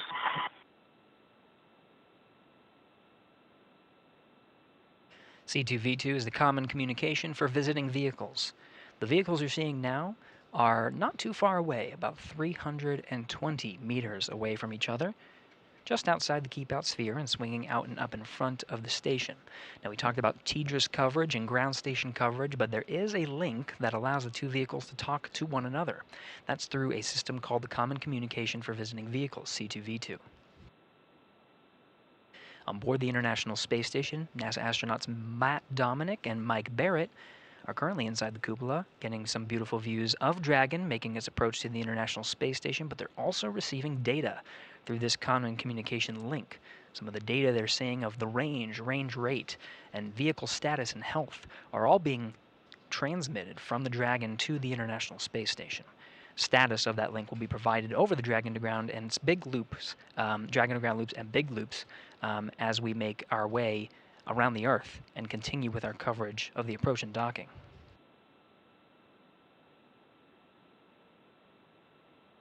We're now over the continental United States, about 260 statute miles over the northern continental United States, getting some great views as Dragon makes its way towards the docking axis. Station and Dragon, almost directly over the northern border of North Dakota. We're getting views in the distant southern Canadian landscape.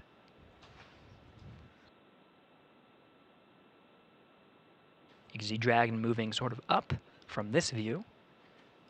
These views provided by the external cameras that are mounted on the outside of the International Space Station.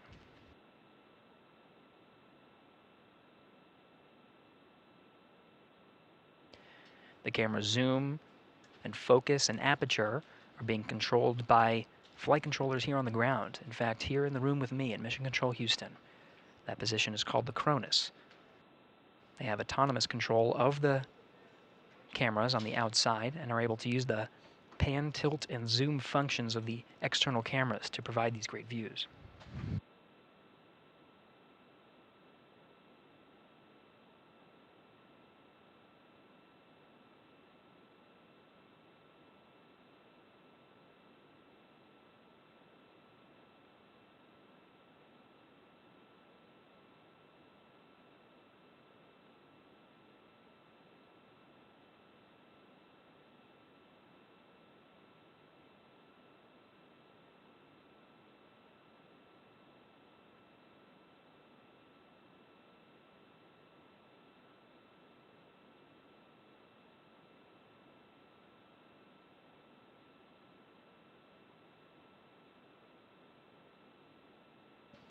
We're closing in on 4 p.m. Central Time, 2 p.m. over there in the Pacific Coast, continuing to track Dragon's approach to the International Space Station.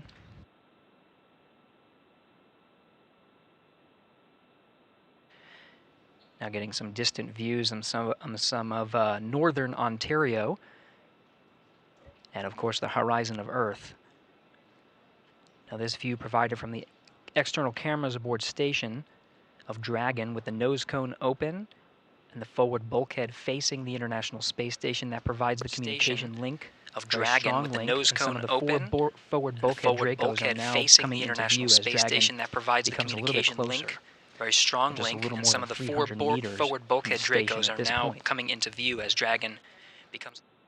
Now this slow trajectory is moving us up into what's called the docking axis. The docking axis is immediately in front of the space station today. We're heading towards the forwardmost port. Dragon Endeavour is currently docked to the Zenith port. This is the space-facing port. And Endeavour again will undock in approximately 7 days. This allows for a seamless handover of the Crew-9 crew and the Crew-8 crew before their departure. Endeavour is currently configured with extra seats for Butch Wilmore and Sonny Williams, both NASA astronauts, who are scheduled to return aboard the Crew-9 Dragon, with those seats outfitted for emergency capabilities just in case. We're not going to be using them, though, because the Dragon and Freedom is well on its way to the International Space Station with those 2 empty seats. Upon Freedom, SpaceX on the big loop. C2V2 transit rate increase is complete, so we're back with good comms.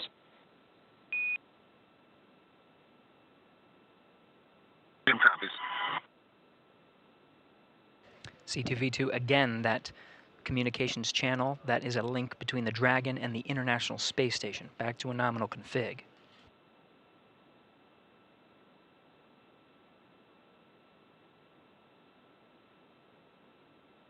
We're now past the top of the hour and approximately 10 minutes away from the expected arrival of waypoint 1.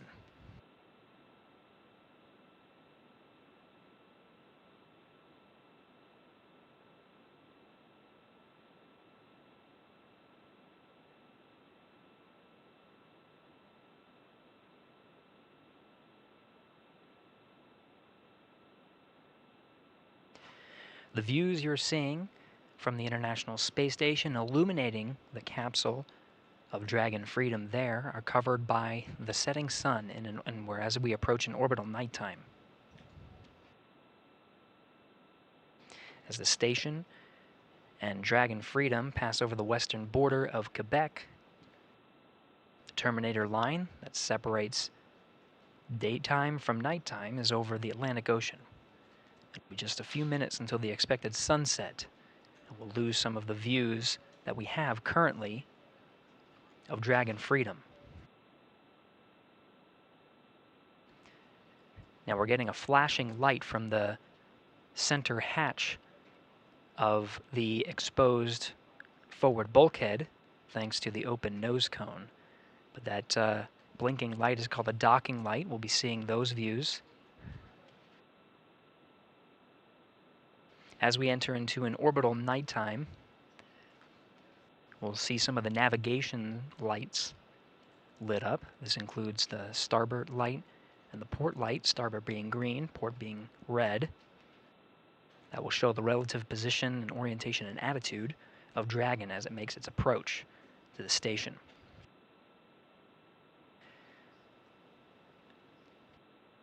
Now getting some camera views from inside Dragon Freedom, covered by some of the ground stations strategically positioned around the Earth.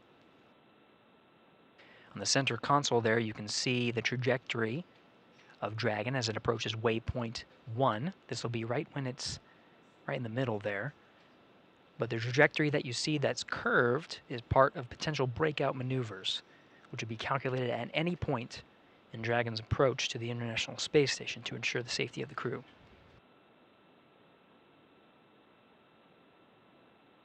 We have passed several go, no-go checkpoints, everything looking healthy aboard Dragon and station. Ground teams in Houston and Hawthorne in position. Tracking good health on both of the vehicles and great milestones, good trajectory. Everything's looking good to proceed past waypoint 1 inside the keep-out sphere.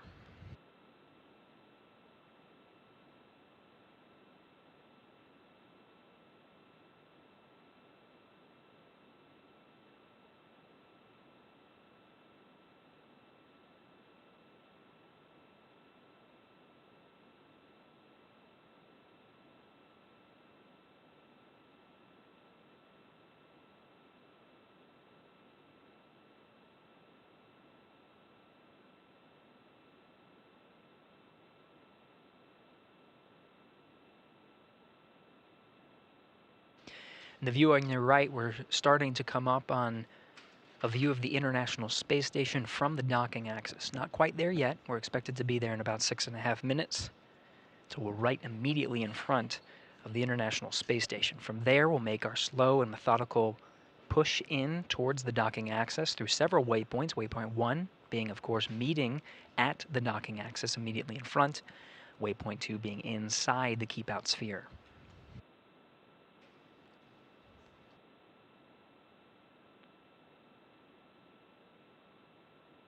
Commander Nick Hague in the view from inside the capsule. On the left from your screen, Mission Specialist Aleksandr Gorbunov on the right. Following along on Dragon's approach to waypoint 1 immediately in front. The sun ahead of an orbital sunset, illuminating the station's solar arrays. 8 sets of the legacy arrays in view.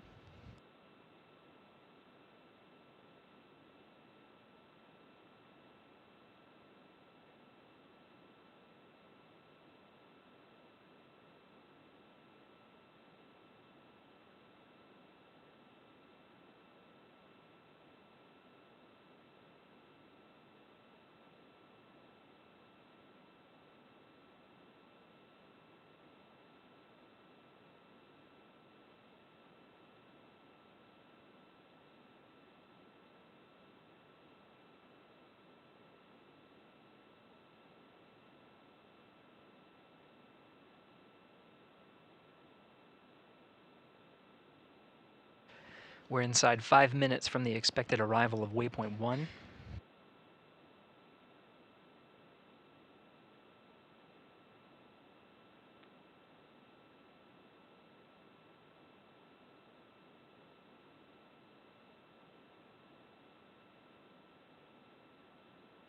The arrival of Dragon to waypoint 1 should coincide almost exactly with the expected time of an orbital sunset, where we will lose the illumination of the outside of Dragon from the sun.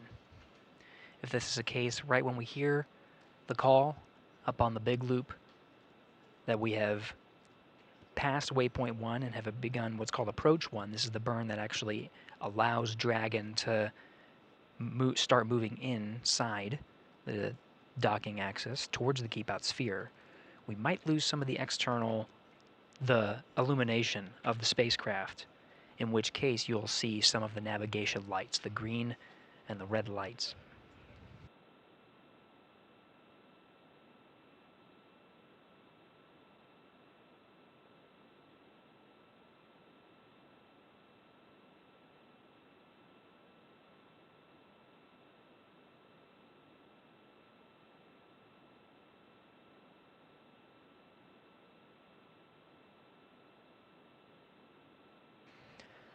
Sunrise is not expected until about 4:46 p.m. Central Time, 2:46 p.m. Eastern, in which case, if we proceed on the timeline as we are now, as expected, the expected docking time being just around 4:30, we will be docking during an orbital nighttime, which does meet the necessary lighting conditions for docking.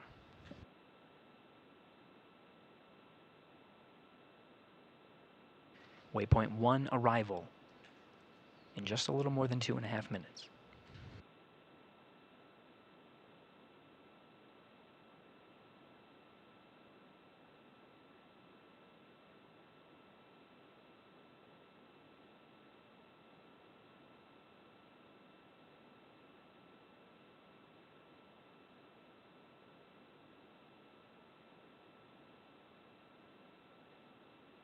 We're continuing to follow along in the journey of Commander Nick Hague, NASA astronaut, and mission specialist Aleksandr Gorbunov, Roscosmos cosmonaut, on their way to the International Space Station. From here, Freedom in Mission Control SpaceX Houston. on the big loop.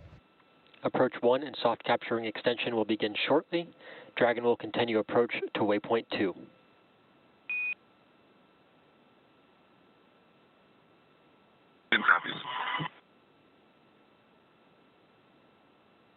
That call from the ground confirms that all teams are go to proceed past waypoint 1. There will be no stopping at the waypoint 1. Dragon will execute its approach 1 maneuver burn and does have a go to enter inside the keep out sphere. This is at the 180 mark. Waypoint 2, though, is just 20 meters in front of the docking axis. We'll be proceeding in very shortly. All teams are go, everything looking good here from the International Space Station Flight Control Room in Houston, Texas. With that, as we continue to follow along, I'll toss it back to my colleagues over in Hawthorne, Leah and Ronnie. Take it away. Awesome. Thanks, Gary. So one of the things that's really interesting as we move up to waypoint 1 is that in a lot of ways, the trajectory we're on today, even though we've done these additional burns with Dragon's Draco thrusters, was set yesterday when we lifted off from Space Launch Complex 40. And that's part of the reason that we had an instantaneous launch window yesterday. A lot of that is driven by this rendezvous point between Dragon and the International Space Station in orbit, so that we can perform all of these maneuvers moving from waypoint 1 to waypoint 2, coming up here shortly, exactly on time and through this careful, very methodical approach between all of the teams currently participating. Here at SpaceX Hawthorne, obviously our crew on board Dragon, the International Space Station, and Mission Control in Houston. We are still expecting initial contact between Dragon and the International Space Station at about 2:30 p.m. Pacific time or 5:30 p.m. Eastern time. And before reaching waypoint 1, which again is coming up here very shortly, mission operators conducted a go, no-go poll, which we just heard, to allow Dragon to begin its approach to waypoint 2. That's, of course, located inside of the keep-out sphere, about 20 meters away from the space station.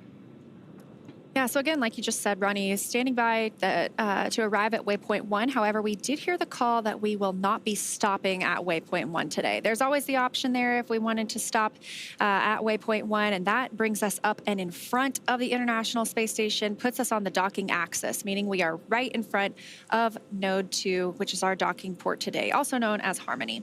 We actually had a really cool view earlier when we had that shot from Dragon where you could see Crew 8's Dragon at the zenith or space-facing port of Harmony. So hopefully, as we get closer, we get that view back. But once we get to waypoint 1, like you mentioned, we will start moving into waypoint 2. And if you look on the left of your screen, you can see Dragon changing color just a little bit. That was an orbital, let's see, sunrise? That was the delayed view of an orbital sunset. So they are now in an orbital nighttime, flying about 260 statute miles over the Atlantic Ocean. They'll be crossing over Africa soon. And if you see all those little colorful dots on your screen, not the ones on Dragon, but all of those other little specks, that is due to radiation hits on the camera. So those are not colorful stars in the background. I wish they were. That'd be very cool. But that is actually just a little bit of damage to the camera itself from being in the space environment. Of course, the colorful dots on board Dragon are actually a pullover from the aviation industry being used to indicate the port and starboard sides of Dragon itself.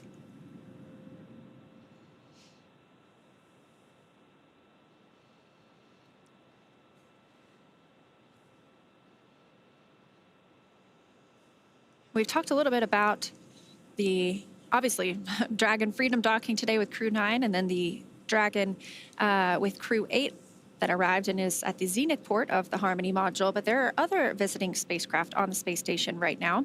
Those include the Soyuz MS-26 spacecraft, launched just a couple of weeks ago and brought up 3 additional crew members. They'll stay on board for about 6 months. We also have 2 Progress resupply spacecraft. Those are also from Roscosmos, Progress 88 and 89. Those are resupply spacecraft. So they come up with food, fuel, any materials or hardware for the crew living and working aboard. And then we also have Northrop Grumman's Cygnus 21, so their 21st flight to the International Space Station. That's another resupply spacecraft bringing up cargo and hardware. Getting views still of Dragon as it approaches the space station here on your screen. Fading a little bit as we head into that orbital nighttime. We have Houston Station on 2 on the big loop, 1.102, step 3. We are ready for docking.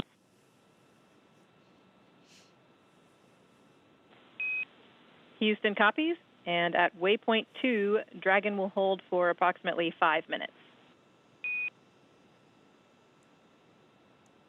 Station copies. In correction on previous call, we're in step 3, not step 2. Houston copies. That sounds like NASA astronaut Matt Dominic. He is monitoring from inside the cupola. That is our window to the world aboard the International Space Station. So almost all of the photos that you see taken by our crew members are taken from inside the cupola, and that also allows us to monitor the arrival and departure of spacecraft like Matt and his colleague, Mike Barrett, are also a NASA astronaut, are doing today. So we did hear the call out that they will hold at waypoint 2 for just a few minutes and then proceed in for docking. And good news that the station side is go for docking today. Yeah, that's really exciting to hear, especially because we have been working through all of these methodical, careful steps in the lead up to this docking effort. About 20 meters away from the station's docking adapter, Dragon's approach is going to slow in preparation in part for that hold, and it will begin to align itself with the docking adapter to come in for that final approach. Now we did get confirmation that we have passed waypoint 1. Again, we're going to hold at waypoint 2. The waypoint 2 is about 20 meters from the International Space Station. So you can hold longer if you want to. We're going to hold about 5 minutes today, but you can hold longer if you want to, if you wanted to wait for better lighting conditions or just reconfiguring anything on either Dragon side or station side. But 5 minutes is a pretty short hold just to make sure everybody is ready for that final push in for docking. And then like we also mentioned earlier, we'll have one last call out in that time frame, which will be CHOP. and that's the crew hands-off point. It happens about 2 meters from the International Space Station, so very close. And that means that if we needed to, if Dragon needed to back away from the space station at that time, it would not be executed by the crew. It would need to be executed by Dragon itself. So an autonomous retreat. And all of Dragon's flight has been autonomous from all of its burns and its rendezvous and its docking itself. It'll be completely flying on its own. Now, this view on the right side of your screen from Mission Control Hawthorne, they have been on console for the last 26 hours, actually almost 28 hours now, monitoring the flight of Dragon up to the International Space Station. Just a couple of hours ago, we heard that big loop configured, meaning that Hawthorne, Dragon, the International Space Station, and Mission Control in Houston are all able to talk to each other. Freedom SpaceX on the big loop, self-capturing extension complete. Reminder, we will be holding for about 5 minutes at waypoint 2. If you'd like, you can keep your visors up until we are getting ready to command into approach 2 out of that hold.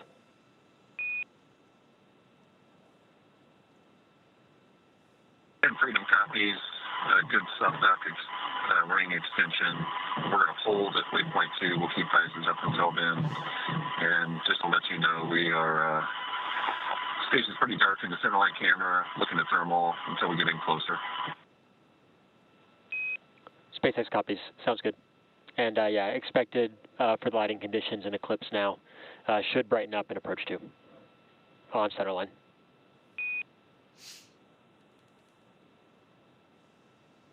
Same copies.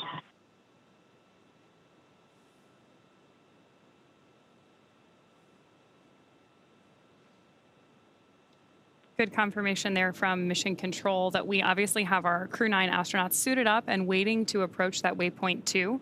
We also heard the call out from Mission Control there that the astronauts are welcome to leave their visors up.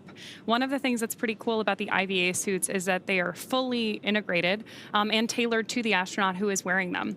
So the visor is one of the only mobile parts of the suit. Everything else is connected. The helmet, the gloves, the boots, everything is custom tailored to the astronaut wearing that IVA suit, including everything going on to their communications with the ground, the umbilical that actually mates from the thigh of the suit to the chair on board of the Dragon spacecraft. We did also hear that the soft capture ring is deployed. So there are sort of 2 phases to docking. There's soft capture, that's our initial contact for Dragon and the International Space Station. And then that ring will retract once we make that contact, and we'll start getting hard capture. That's when we get into those locks or those latches and hooks driving to provide a firm, secure connection from Dragon and the International Space Station. We'll also see some umbilical checks and connections as well, too. And we are standing by as well for a go, no go poll in Mission Control Houston. We may not hear it here, but we will have a go, no go poll from Mission Control Houston in just a couple of minutes for the docking. But it's good news all around so far. Heard that the astronauts aboard the International Space Station are ready for docking themselves. So we're standing by for waypoint 2 coming up next.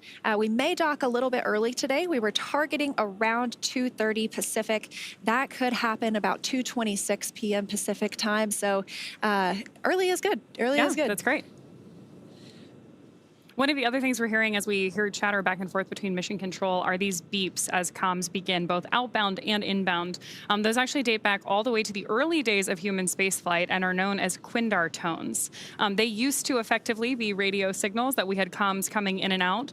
They're a holdover these days. They're not strictly necessary, but because they are part of the history of human spaceflight and a really convenient way for us to manage these communications back and forth between Mission Control and the astronauts, you can hear them on all of our crew launches on board Dragon, and obviously keeping us in touch not only with Dragon and Mission Control here in Hawthorne, but also the International Space Station and Mission Control Houston. It also helps us know when that comms is coming here as communicators, because those are the most important comms of the day. Anything we say is much secondary. It takes a backseat to anything that you could hear from the crew members in orbit or the team members here on the ground really leading the operations. So we like to listen for those, and we are quick to be quiet as soon as we hear that there might be some crew comms incoming. It also just sounds like space to me. I think it's the history of everything, and having seen it on all of the crew flights from Demo 2 to Crew-9 on board Dragon, that sounds like we have space coming in. I'm so always eager to hear what the crew or Mission Control has to say. It looks like we're about 90 seconds away from waypoint 2. Again, that's about 20 meters away from the space station. We are already on the docking axis, so we are right aligned with the Node 2 forward port, that Harmony forward port that Dragon will be calling home today. And because of that, we are getting these views of Dragon with space in the background on that docking axis instead of the Earth behind it. So if you are just joining us, we don't have a super clear view right now, but the lights that you're seeing are Dragon on board your screen as it approaches the International Space Station. Again, if just in case you're just joining us, we are tracking initial contact between Dragon and our Crew-9 astronauts at about 2:26 p.m. Pacific time. That'll begin with that, obviously, soft capture, followed by a hard capture. During the hard capture maneuver, Dragon will actually extend 12 hooks into the International Docking Adapter to make sure that we have really tight contact between Dragon and the space station before we begin pressurizing the vestibule between the two vehicles. And again, we do expect that docking today will probably take place in darkness. Unfortunately, we love those views when we are in an orbital daytime. But like we mentioned earlier, we see 16 sunrises and sunsets a day. So we see about 45 minutes in darkness and 45 minutes in daylight. Right now, we are in one of those orbital night times, flying 261 statute miles over the country of Togo. So we are standing by again for waypoint 2 arrival. We expect to pause, and it looks like we could see a couple of thruster firings as we get ready to execute that 5-minute hold at waypoint 2 before moving in for final approach and docking to the Node 2 forward port with Dragon and Crew-9. This is the second Dragon that's going to be mated to the International Space Station. Oh, we've got some good Draco pulses on your screen there right now. Again, this is the second Dragon that's going to be on board the ISS once we've got this docking complete today, because we do have the Crew-8 Dragon also currently mated to the International Space Station. Crew-8 and Crew-9 are going to do an active handover here, where the crews work together to transition current operations on board the station, any ongoing scientific research, and then Crew-8 will return home in about a week, depending on weather conditions, in the same capsule that they rode up on. So it's interesting because that capsule stays with the crew for the duration of their mission, which obviously means that we at SpaceX here are monitoring Dragon throughout the mission, from its initial launch, the entire time it's docked on station, through that splashdown for each crew. Did just get confirmation that we are holding at waypoint 2, so we may hear a call to the crew in just a moment confirming that as well. Again, expecting maybe a 5-minute hold, 20 meters right now away from the International Space Station. It is truly slow and steady, wins the race. With that 5-minute hold, we talked about maybe a 2:26 p.m. docking, a 2:30 p.m. docking. It's nebulous a little bit at this point. We just take the time that we need at this hold, and so we may be back a little bit closer to the 2:30 docking. But we will make sure to let you know exactly where the International Space Station and Dragon are flying and the time of docking as soon as that happens. So this is the final hold in the mission before we welcome Dragon and Crew-9 to the station itself. This really is a dynamic phase of flight, too. Part of the reason that we're monitoring these things and listening in on mission control is that we have a lot of teams working together to assess the situation as it unfolds. So the good news is that we've had a really smooth flight so far for our Crew-9 astronauts who did lift off yesterday from Space Launch Complex 40 at Cape Canaveral Space Force Station in Florida. They spent about 28 hours on their way to the International Space Station. And as Leah mentioned, we are holding here at waypoint 2, just about 20 meters away from the space station, awaiting that final approach and docking. Currently, Mission Control Houston is conducting their poll to ensure that we are go for final approach and docking when we depart waypoint 2. Again, final hold point for today's mission. So this is really game time. We are getting close to seeing these 2 new crew members arrive at the space station. Again, once they dock, it'll take about 2 hours for all of the operations required before we see them float through the hatch.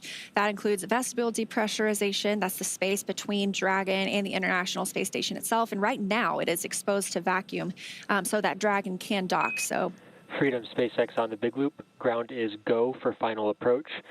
Confirm crew readiness for approach and visors are down.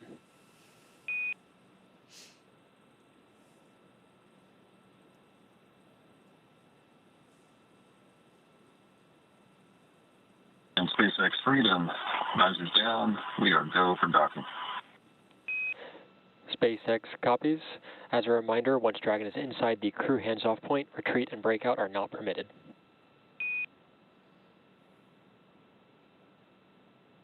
Freedom copies.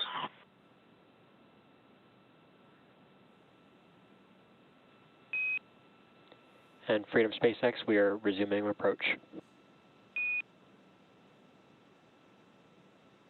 Freedom copies.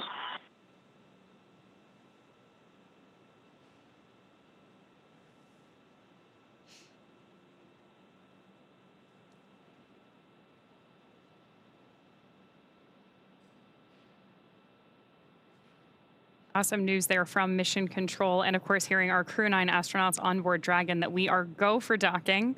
If you're watching closely, you're also seeing some great pulses from those Draco thrusters on board as Dragon approaches the ISS for that final docking maneuver.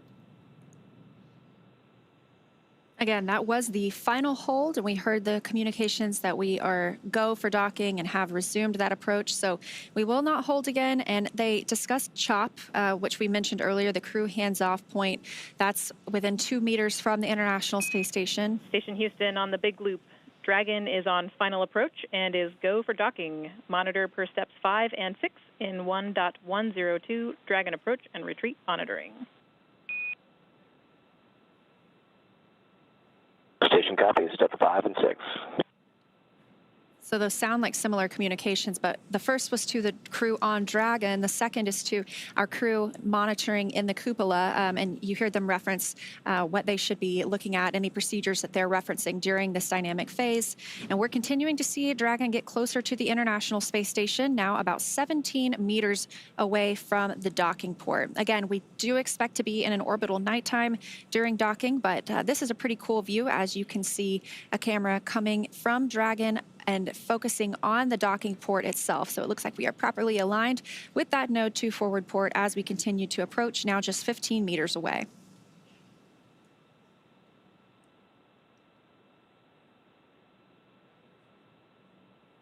Seeing good real-time readouts on your screen there. Just in the upper right-hand corner, you can see our LiDAR geometry indicating how close we are to the International Space Station.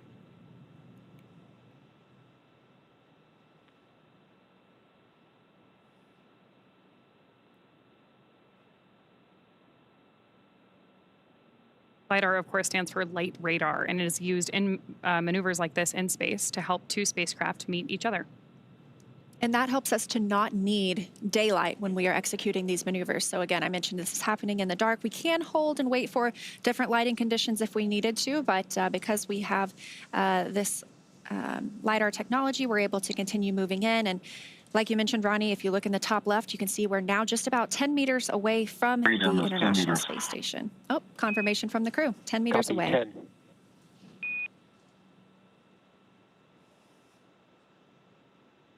Of course, now we're also within that crew hands-off point, in large part because the autonomous systems on board Dragon, which we're getting kind of a representation of on your screen right now, are completing this final docking maneuver.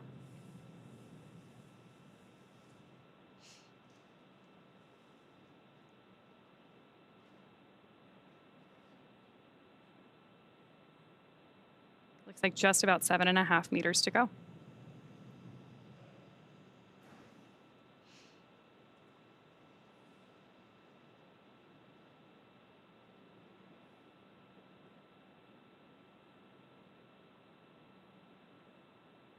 Again, first, we will be holding for soft capture. When that soft capture ring makes contact with the space station, that will then retract and begin hard capture. But docking for us is called at the time of soft capture. 5 meters. Copy 5. Standing by for the arrival of Crew-9 to the International Space Station. We are also getting some pretty good views here of Dragon approaching station, even though we are in an orbital nighttime and it's pretty dark. That's exciting to see how close these spacecraft are to each other. Yeah, now just about 4 meters away. Standing by for the call for CHOP, crew hands-off point.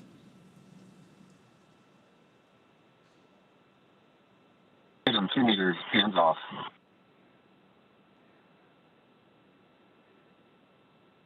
Less than 2 meters away, standing by for docking. 1 meter.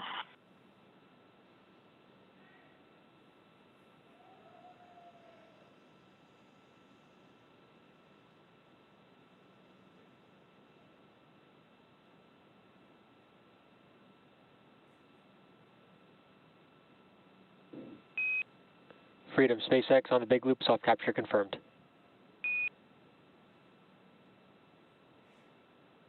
Freedom copy. This is good soft capture.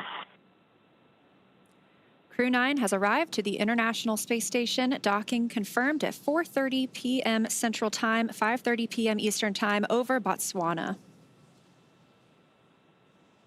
Now, we still have a few steps to complete before Dragon is securely attached to the station, so we're going to go ahead and follow those along as well. We are standing by for the hard capture sequence start, and then we will also hear a call out for hard docking complete. We're expecting that a little bit more than 10 minutes from now. Freedom, SpaceX, ring retraction in progress.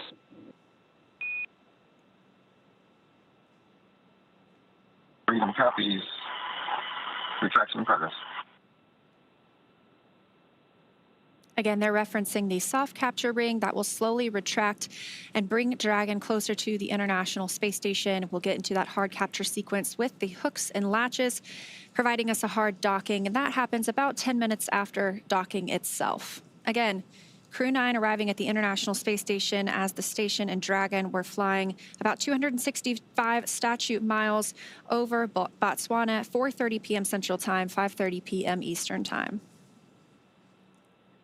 Of course, those hard capture rings aren't the only thing that we're going to attach between Dragon and the space station. We also have a series of umbilicals and other systems that really help integrate Dragon to the space station once both vehicles are mated together.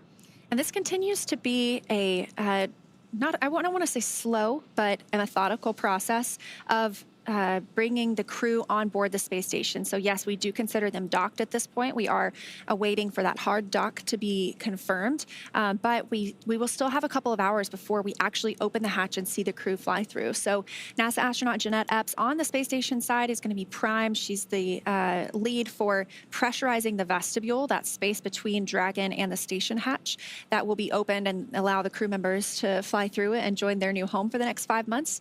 So we will stand by for that, but that does take a couple of hours, and then we will finally have 11 people aboard the International Space Station for about the next week. Has to be an exciting time to be on station. Obviously, at this point, everything we're doing, as you mentioned, is very methodical, and that's because we're still in a dynamic phase of flight before we have all 11 members of our crew together on board Expedition 72. We've obviously heard a couple call-outs to our crew that they are wearing their IVA suits, now visors down, due to the dynamic nature of this flight environment, and we'll move through all of these steps until we can bring everybody together, and then, like you mentioned earlier, maybe change into something that's a little bit less spacefaring, a little bit more comfortable.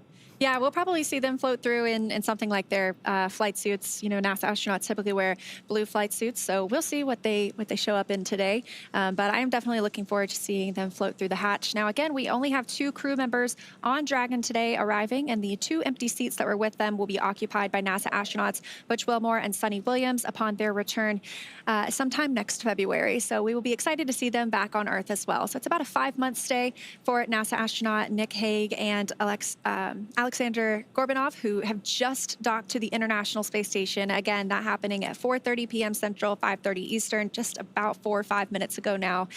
We are still standing by for soft capture ring retraction to be complete before the hard capture sequence starts and we get into driving those hooks and latches and firmly securing Dragon to the space station.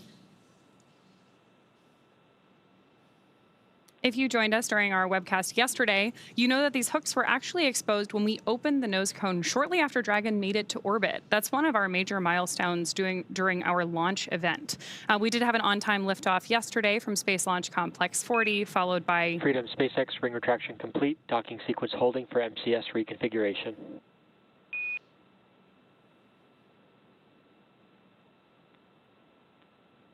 Copy is holding for MCS reconfig.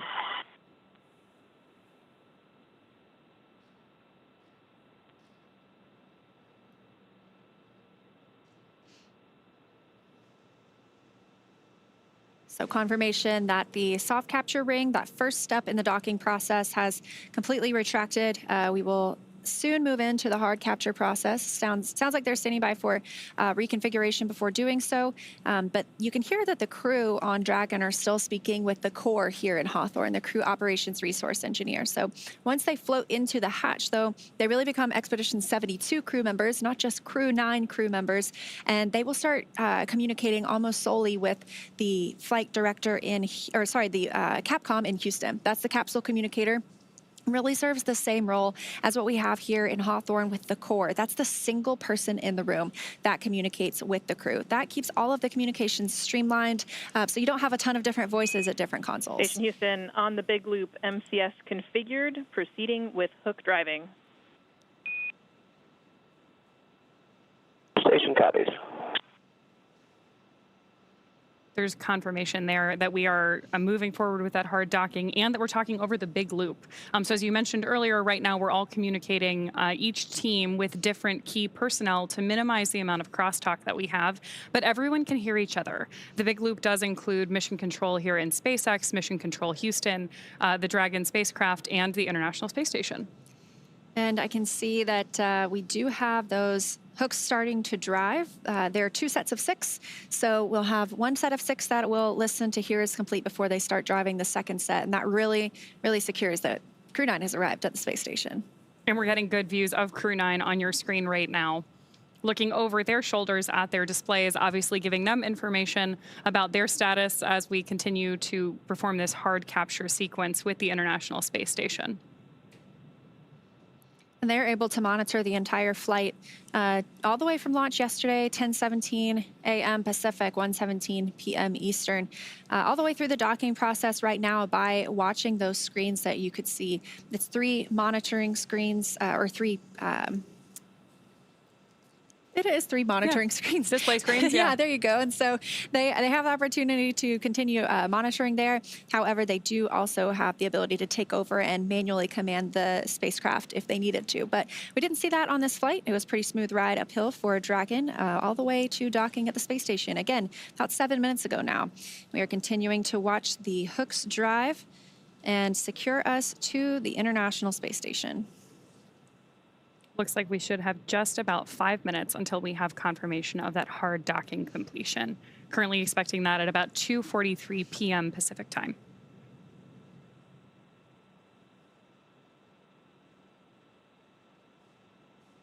Like I mentioned earlier, during this time, we keep any of the crew members that are on the space station from exercising. So any exercise that happens in space can impart loads on the spacecraft itself. So those might be very small, but this is a pretty specific sequence. We want to make sure all those hooks and latches go in the right place. And so they have to hold off from exercising for the time being. Crew members on the space station exercise for about 2 hours every day. That helps keep their bones and muscles strong. That way, when they get back to Earth, they can recover much faster and are able to walk almost immediately.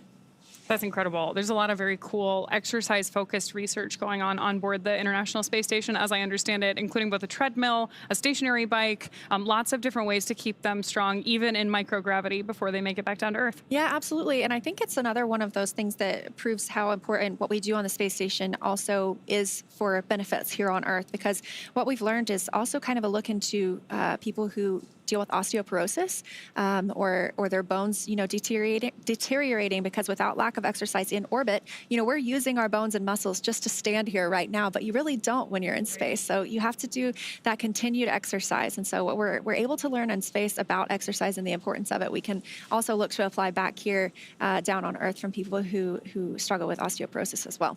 There's a huge amount of crosstalk, actually, between microgravity research that's done both on board Dragon, whether it's through one of our NASA missions or our commercial missions, and the International Space Station, all that benefit life here on Earth, whether that's things like focused on bone health or even very specific disease pathways. It's interesting to give us that opportunity to look at different types of research that we can do for whether it's biological or nutrition. We talked a little bit earlier today about the number of plant experiments that are currently ongoing on board the ISS, all studying how we can deliver different amounts of nutrition to our astronauts on those future long-duration exploration missions. And of course, then there are parallels for that on Earth as well.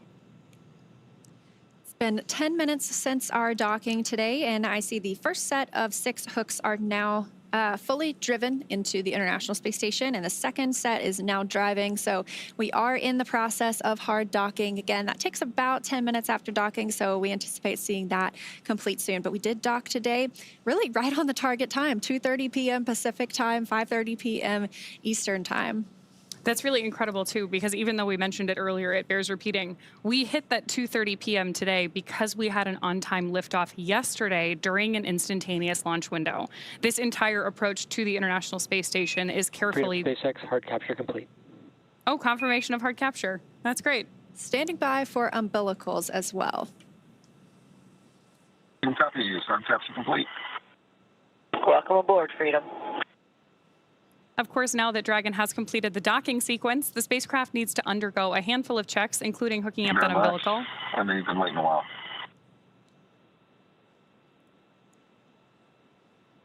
Just to see your smiling faces.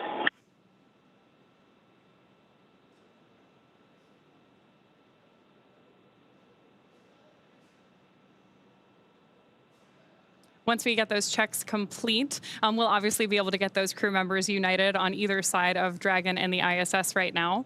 But the crew on board Dragon now gets a chance to get out of their spacesuits before moving into hatch operations.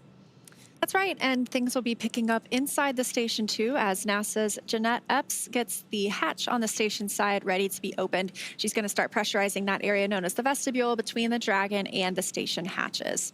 So we are standing by for confirmation of umbilical hard mate to the International Space Station, but we did hear both of those sets of hooks drove, and we are officially hard docked. So we are just standing by for umbilical. Station on the big loop. We are standing down from Crew Dragon approach monitoring. Houston copies.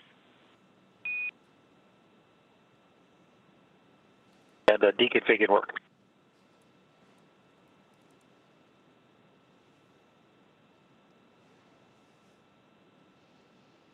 All right, again, we docked right on time here at 4:30 p.m. Central Time, 5:30 p.m. Eastern Time as Dragon and the International Space Station were flying over Botswana. And our teams in Mission Control Houston are continuing to monitor the arrival. So with Dragon docked, that's going to do it for us here in Hawthorne, but our coverage for Crew-9 will not stop here. In a minute, we're going to toss it to Gary in Mission Control Houston to take us through that vestibule depressurization effort and hatch opening, when we'll see NASA astronaut Nick Hague and Roscosmos astronaut Aleksandr Gorbunov float into the International Space Station. But first, let's quickly recap how they got here. First, of course, we began with suit up with both of our astronauts and Crew-9 members putting on their IVA suits. Then they rode out to the launch pad for vehicle ingress. We had an on-time liftoff from Kennedy Space Center, pad 40, yesterday at 1:17 p.m. Freedom, SpaceX on the big loop. Docking sequence complete. Ground will be enabling hardline power and comm connection shortly. Go to DOP suits per procedure 4.012. We'll take cameras external.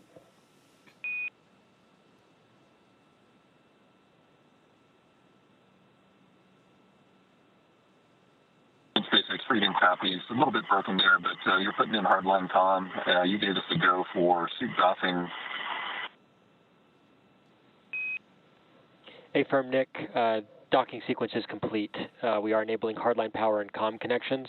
And concur, yeah, you can go ahead and doff your suits in 4.012. I will take cameras external.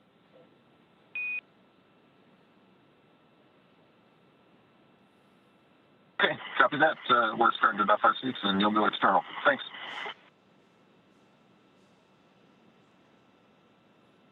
Confirmation from Mission Control there that we are go for suit doffing for our Crew-9 astronauts.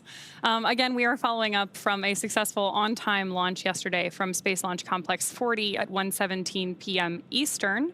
That was followed by a Stage 1 landing of our booster on Landing Zone 1. So that was a return to launch site landing, which we had great coverage of on our webcast if you want to take a look at that. That, of course, was followed by Dragon separation into a nominal orbit to set our Crew-9 team on their 28-hour journey to the International Space Station. We saw 5 major burns on board Dragon and then confirmed docking just a couple of minutes ago at 2:30 p.m. Pacific, 5:30 p.m. Eastern today, Sunday, September 29th. And now that Crew-9 has arrived, we're turning our focus and looking ahead to the return of Crew-8. They're going to be taking you, or will be taking you along as they return home after their long-duration stay aboard the space station. We're still looking at the return dates. That involves especially weather at our splashdown location. So those will be announced on nasa.gov. Be sure to tune in as NASA and SpaceX bring you live coverage every step of their journey. You can also follow SpaceX and NASA on social media for real-time updates. Thanks again for watching. Go NASA, go SpaceX, and go Crew-9 and Crew-8. And for those of you watching on X, please head over to NASA Plus to follow the coverage live. Really appreciate you being with us here in Hawthorne today, Leah. It's always good to have NASA on site. And of course, thank you all for tuning in to follow our coverage today. It's a great day for spaceflight, so I'm going to turn it over to my colleague Gary Jordan at NASA's Johnson Space Center in Houston to continue sharing the mission as the crew prepares to board their home for the next 5 months. That's the International Space Station. Thank you.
hoping to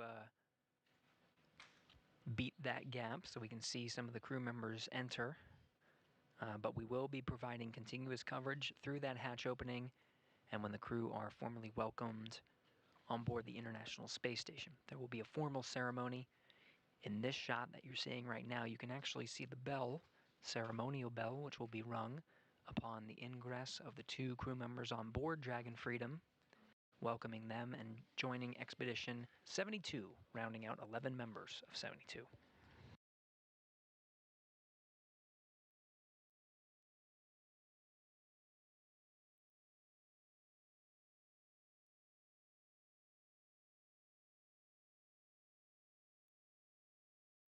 Three-box view that you're seeing from inside the station on the bottom right, inside Dragon, bottom left. Again, NASA astronaut Nick Hague on the top right corner of the screen. From that Dragon cabin view, Gorbunov you see behind some of the seats on the view from the bottom left. And we are seeing Dragon illuminated by the sun a little bit until an orbital sunset. As expected just minutes from now, the views on the outside of station will become a little darker as the station and Dragon pass 260 statute miles over the northern Atlantic Ocean.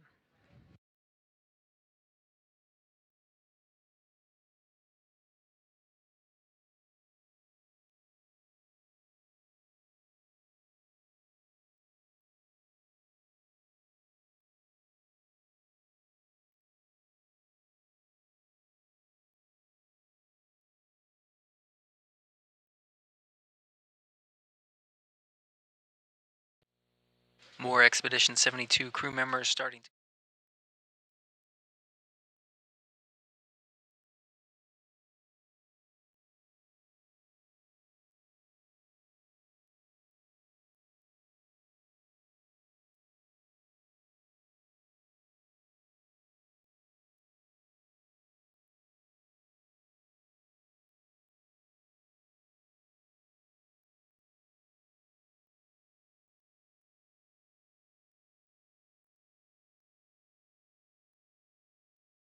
More Expedition 72 crew members starting to come into view.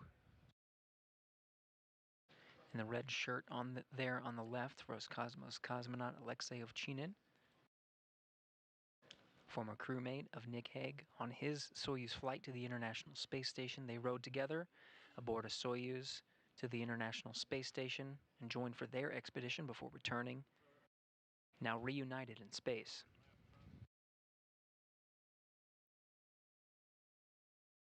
Utilization on the big loop. Step 4.8 is complete. Step 4.9 station is ready for Dragon hatch equalization.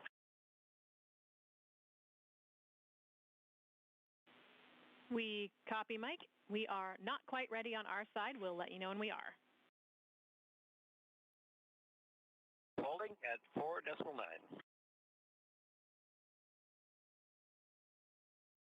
Mike Barrett relaying that the crew is ready for hatch equalization, doing a few things on the ground. SpaceX Freedom on the big loop.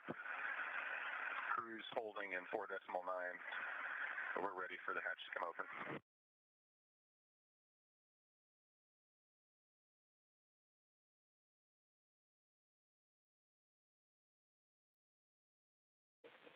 All right, SpaceX copies. We'll be waiting for the ground to be ready for equalization, and that's going to keep us in section 6 of 4.400. You'll see us take commands and the state change in step 6.2 when we're ready to go.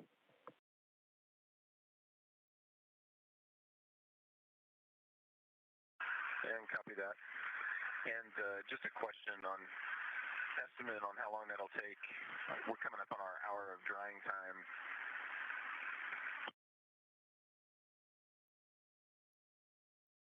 No, check that. We got 15 minutes. We'll just wait. Copy. Yeah, we're still a few minutes away from stepping into equalization, and we're tracking about just over 14 minutes left in dry time. We'll see if those deconflict, but we won't let the suit drying stop us from proceeding if we're already ready to step into that.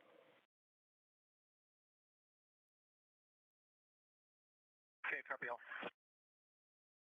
And Houston on the big loop. The APAS hatch seals look great, and no condensation noted. We did take a picture of the docking cross. That also looks great. Houston copies.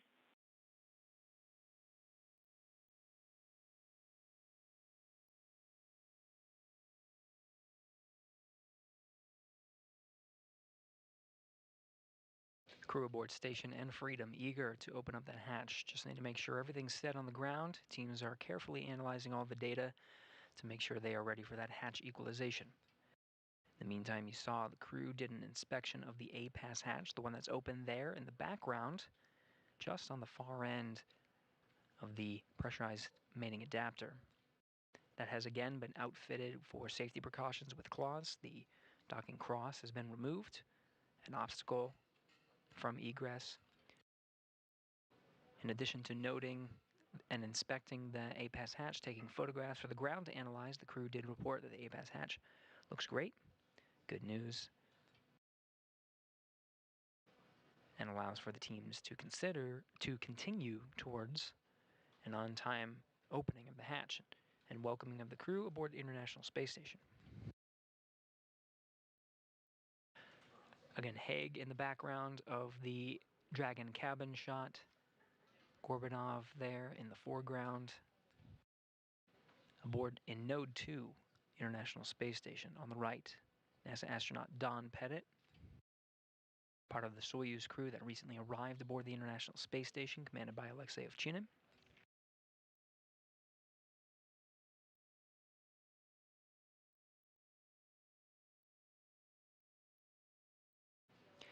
Ovchinin there, of course, former crewmate of Hague. They launched together aboard their Soyuz mission to the International Space Station and will be reunited at the welcoming ceremony.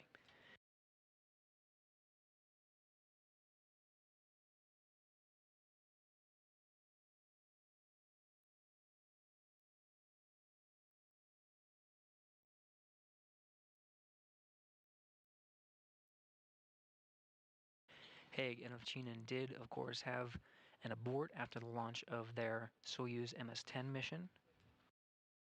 But both of them did get to go up and join the crews of Expedition 59 and 60, launching successfully aboard Soyuz MS-12 and completing their expedition aboard the International Space Station and safely returning to Earth.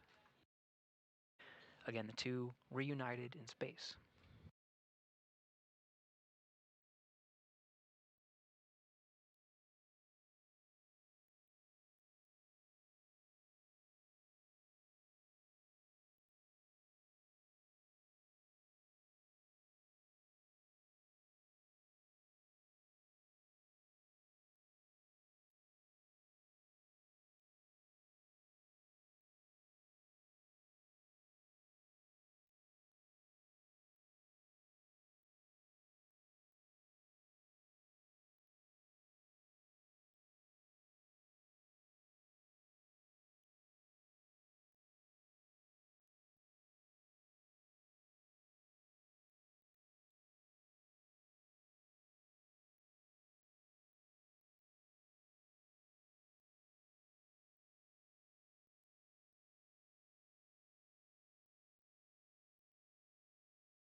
3 Roscosmos cosmonauts in view.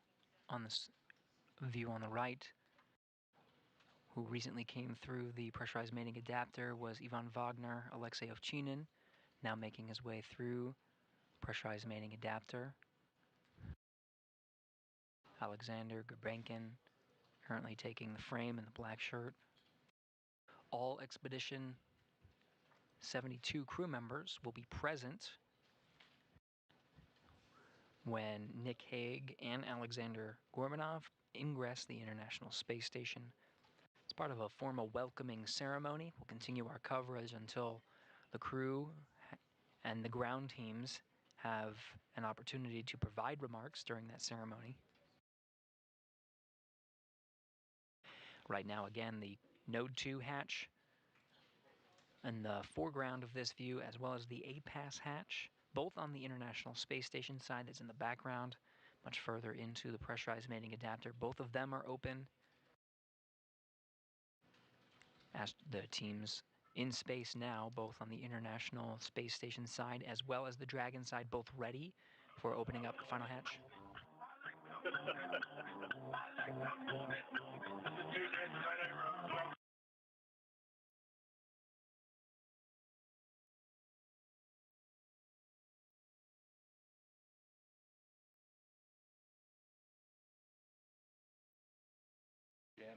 So again, the astronauts in space are ready to go, just waiting for those ground teams and finding ways to pass the time. Station and Dragon Houston on the big loop. Stand by for equalization. We're expecting it to take 3 to 4 minutes.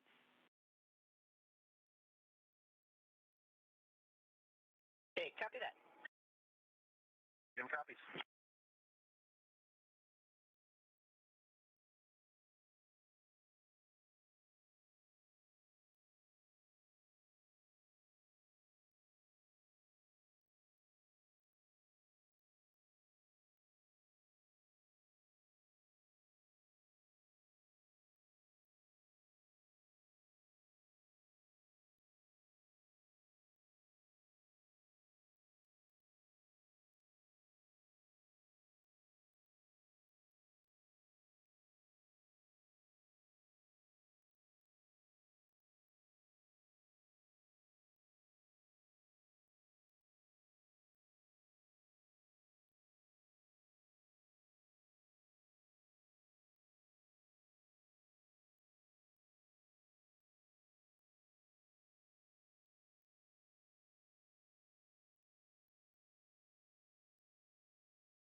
This is Mission Control Houston. For those tuning in, we're continuing to wait for one last step of allowing the hatch pressure to equalize before opening up the final hatch.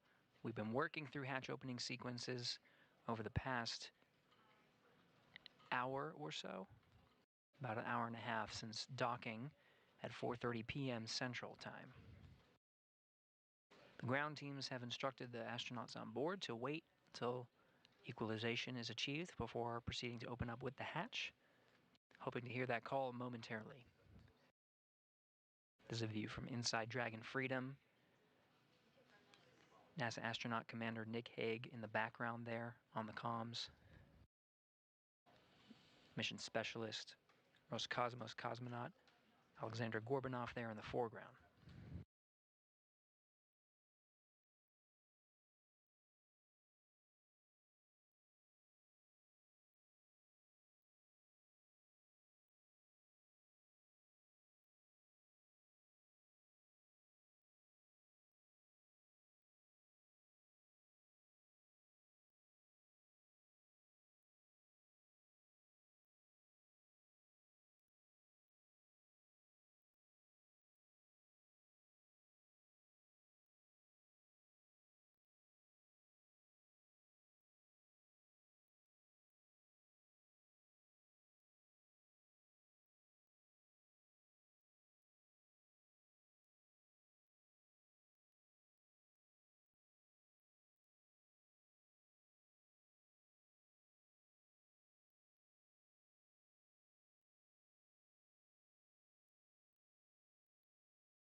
This is Mission Control Houston.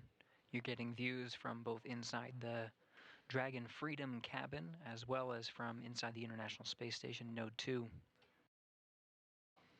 Astronauts on board both vehicles waiting patiently. We're waiting for a go from ground teams analyzing the pressure inside each of the respective spacecraft and waiting for a go to open up that last hatch, Dragon hatch.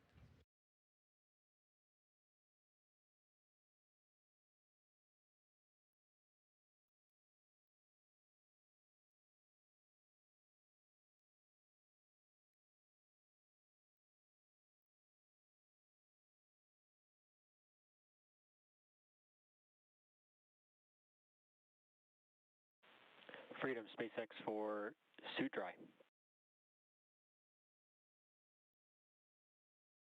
Freedom's with you. All right, we're happy with the suit dry timer now, so you are go for commanding the suit fan off before we step into hatch opening.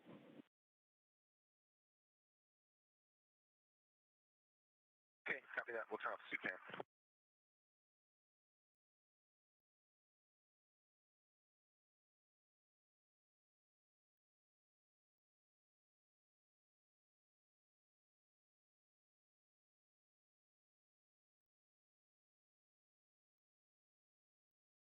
See NASA astronaut Nick Hague working on the displays, the console there inside Dragon Freedom. The command to disable those suit fans is on that console. Suit fan and suit drying procedures are done after doffing suits through various phases of spaceflight. For these two astronauts, after doffing the suits after orbital insertion, suit drying was part of the procedures there as well, before they were once again donned prior to the approach initiation burn. Those suits were doffed again after the docking sequence was complete. That includes a soft capture. Freedom, SpaceX on the big loop. We see the suit fans are off. So at this time, you are go for hatch opening per the decal, followed by the remaining actions in 4.400, Section 6. Copies. We're going to open the hatch per decal and then remaining steps in section 6, 4.400. Good, readback, and we'll just follow up after hatch open on the completion of 4.012 as well, but we can go ahead and step into the hatch hops. Okay, copy that.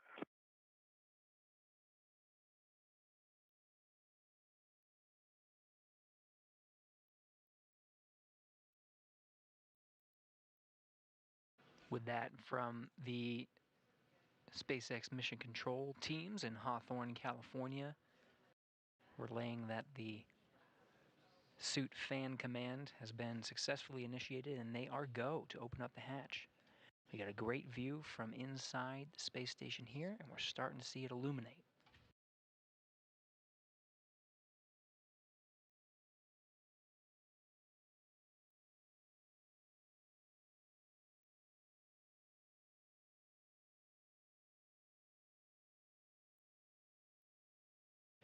And now, with that, we confirm Dragon hatch is open. 6:04 p.m. Central.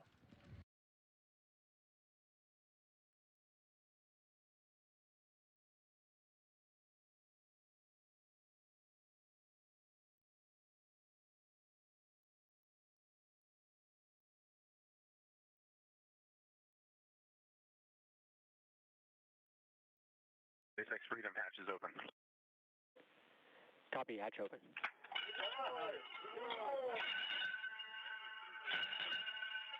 Freedom arriving.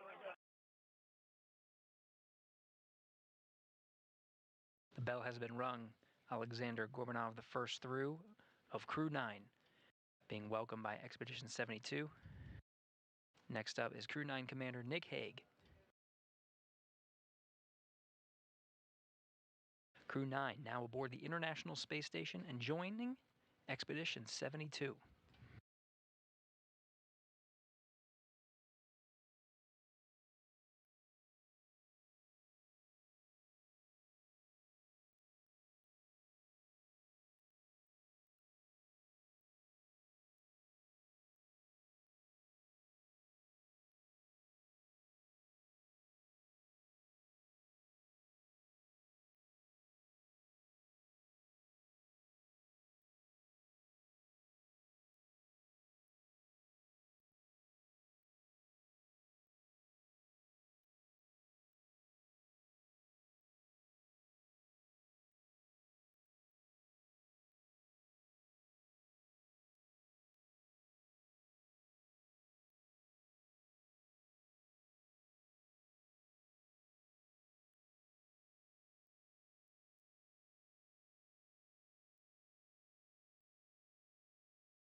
Again, Crew-9 on board the International Space Station.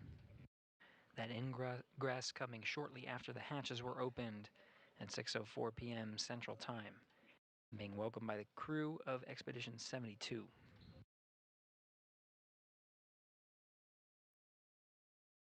We're going to continue our coverage here. We have a planned formal welcoming ceremony.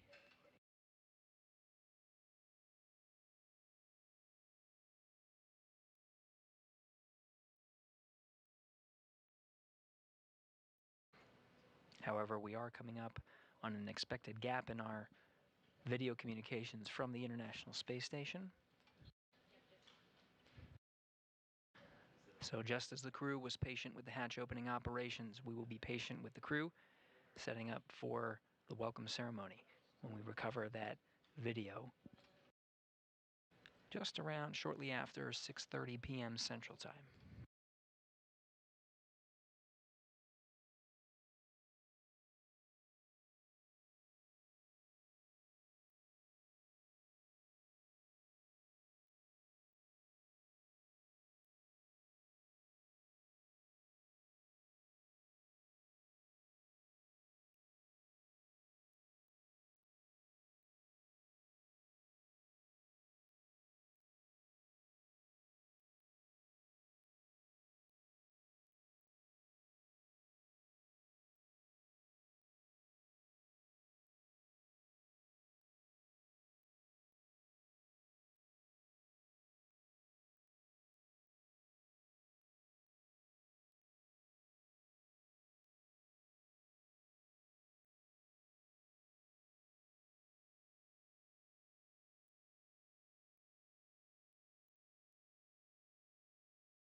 Again, Hague and Gorbunov on board the International Space Station. Gorbunov in frame right now, but they're going to take some time and speak with some of their crewmates.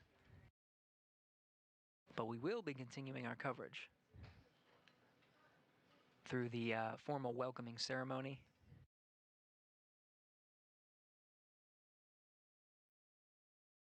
There is an expected gap in our video communication from the International Space Station.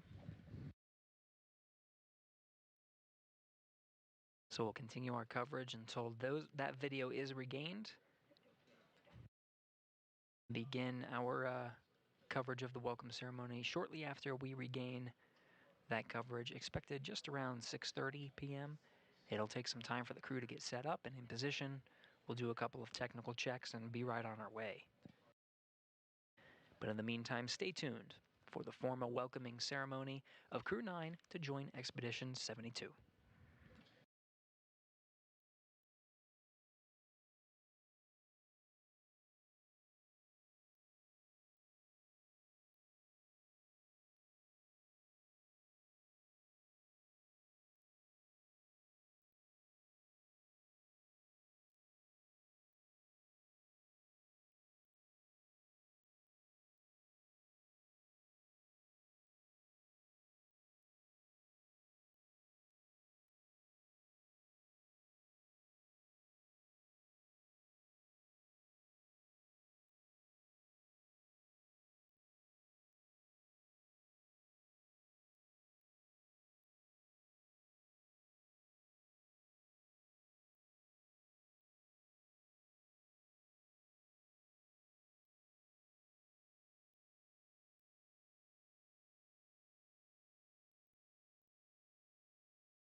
Now in a short handover of our video and audio from the International Space Station as expected.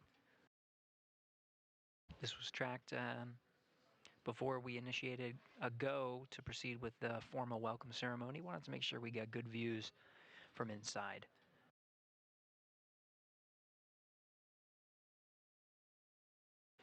This handover is expected to last a couple of minutes before we regain views from on board. And we'll go through a couple of steps, setting up for good scenes before proceeding with the welcome ceremony itself. Teams in Mission Control Houston have been led by Flight Director Marcos Flores. Coming on console prior to the joint operations, just prior to the approach initiation burn. And following along all the way through docking, which happened right on time today, 4:30 p.m. Central Time. The crew then proceeded to close out the Dragon cabin, doff their suits, and get ready to enter the International Space Station. In 2.102, step 6.1, IMV duct installations complete. Your go for IMV fan activation. Houston copies. Nick, thanks.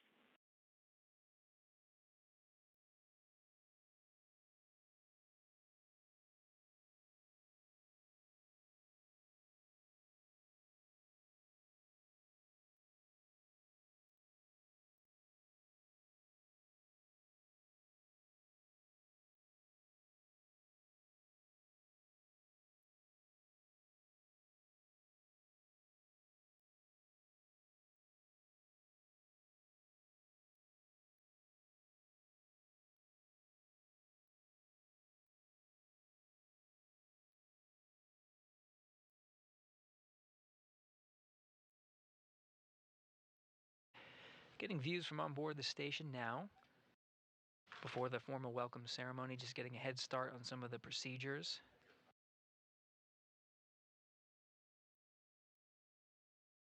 Around the welcome ceremony, stowage of some bags, closing out the Dragon cabin. The communications from on board might be a little spotty, which is why we're holding on executing the welcome ceremony for now. We'll again continue our coverage until that's done, but we may lose some views here and there until we get solid communications expected just in about 10 minutes.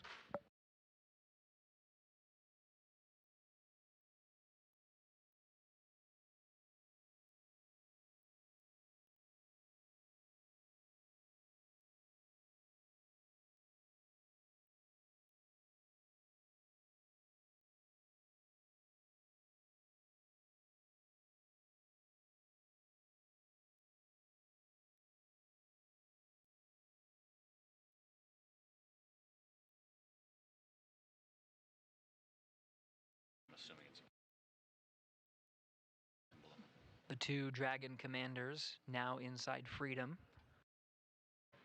Commander Nick Hague inside the Dragon that he just took to the International Space Station with mission specialist Aleksandr Gorbunov as part of Crew-9, Matt Dominic, the commander of Crew-8. Today begins a 1 week long handover period to set Crew-9 up for success as they join Expedition 72 and continue a long duration stay aboard station of science and discovery. NASA astronaut Matt Dominic, commander of Crew-8, will wrap up his stay aboard the International Space Station and as part of Expedition 72. And he, along with his Crew-8 cadre, including Mike Barrett, Jeanette Epps, and Aleksandr Gorbunov, will take their SpaceX Dragon back to Earth, splashing down off the coast of Florida. That Dragon is Dragon Endeavour, currently docked to the zenith side, or the space-facing side of the International Space Station. As expected, communications are a bit spotty. We're losing video incrementally from the International Space Station. Should be a little bit more steady about 10 minutes from now, maybe less than 10 minutes. Again, this is a live view from the International Space Station flight control room. Teams here have been overseeing Dragon's approach and docking. SpaceX Freedom, I was just looking for a go to get into location 23 and cover up my LIO before the timer expires.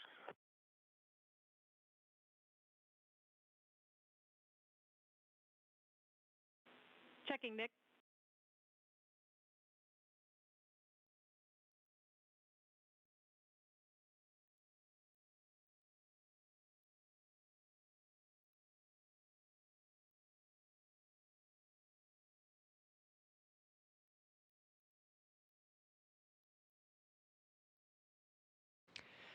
Teams in this room, again, as part of Orbit 3, the shifts in this room are 24/7. So 3 shifts per day, every day of the year, making sure that astronauts aboard the International Space Station, who have been there continuously for coming up on 24 years, making sure that they have everything they need and they're well looked after. And it's from this room that it happens.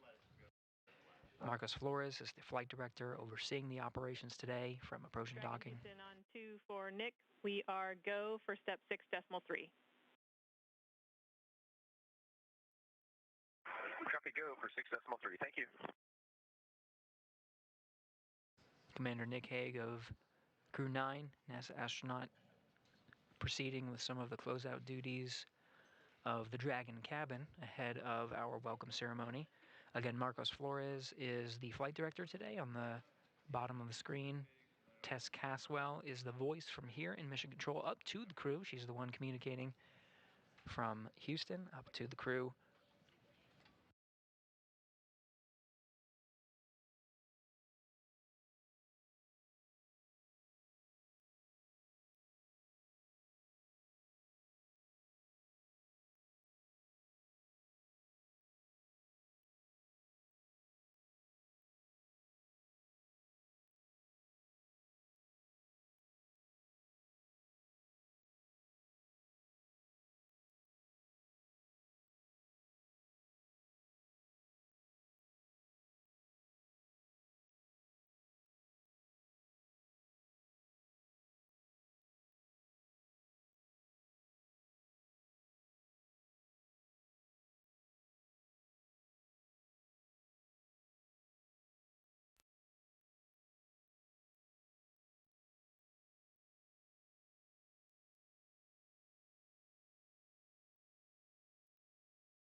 And SpaceX Freedom, step 6.5, the LIO cartridge is sealed and installed. That's cartridge 1's back in the active, sealed.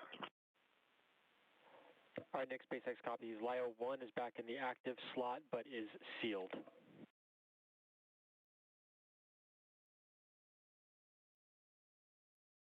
feedback.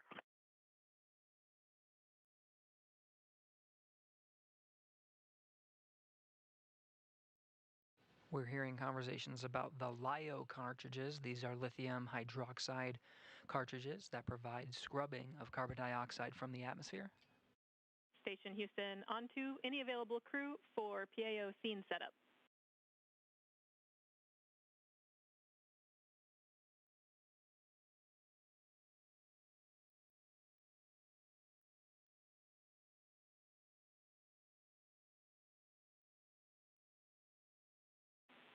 Jeanette, we are looking to zoom out the Node 22 HD camera a little bit so that we can be sure we'll fit everyone into that view for the event.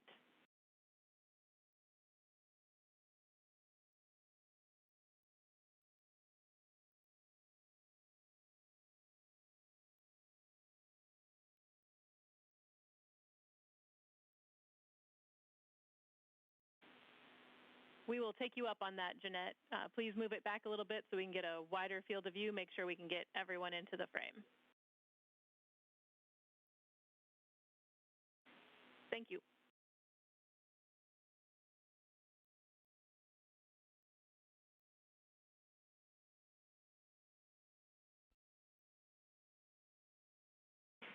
Thanks, Sunny. We copy.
Okay, 5, 4, 3, 2, 1. How am I coming through?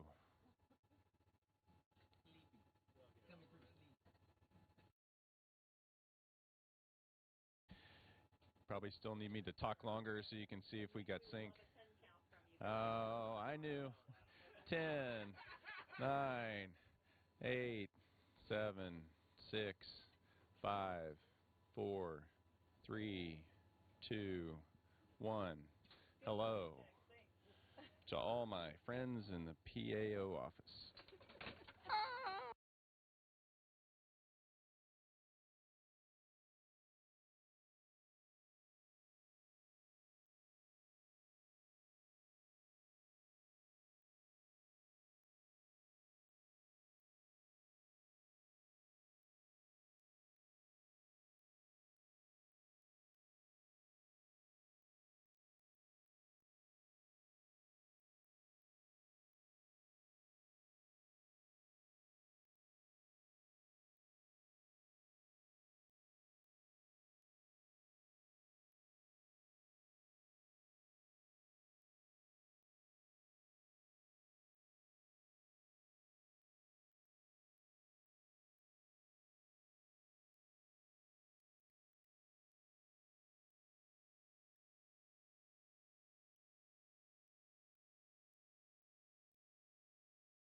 Houston, are you ready?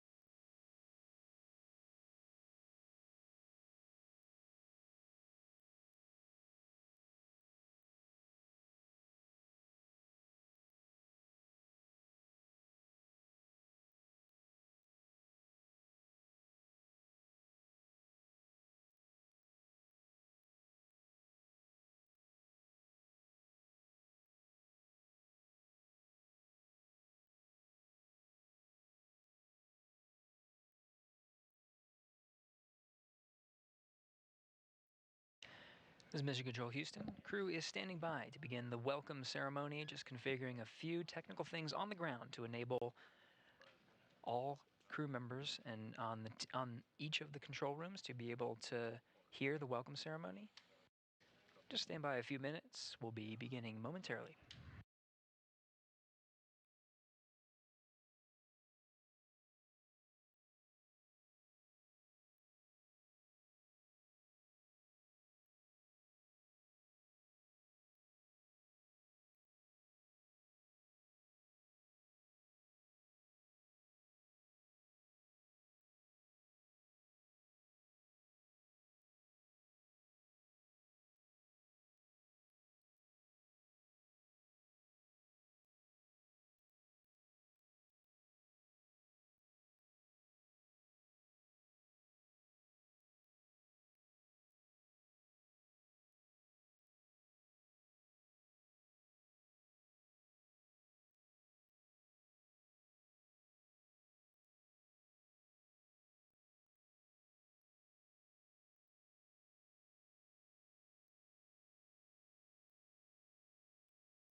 Okay, 1, 2, 3, 4, 5.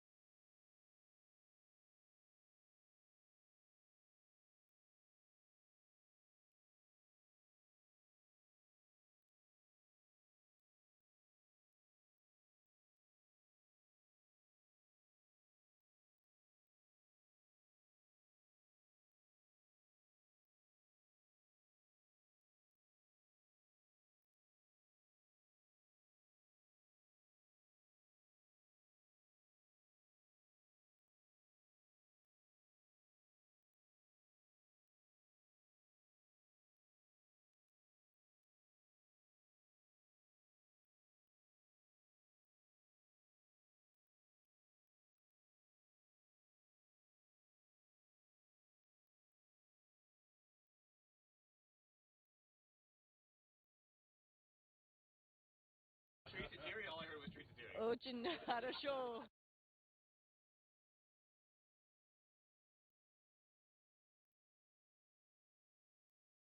Суп Москвы, отвечаю в СГ-2. Проверяем связь. 1, 2, 3, 4, 5. Как вы слышите меня? Отлично.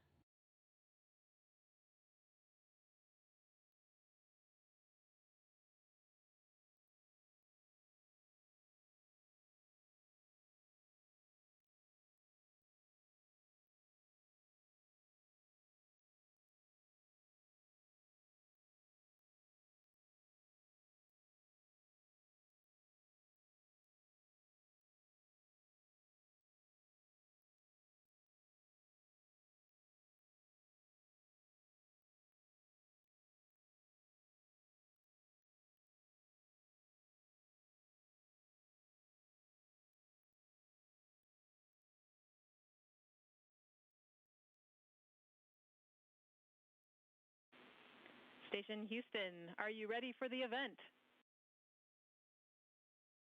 We are ready for the event.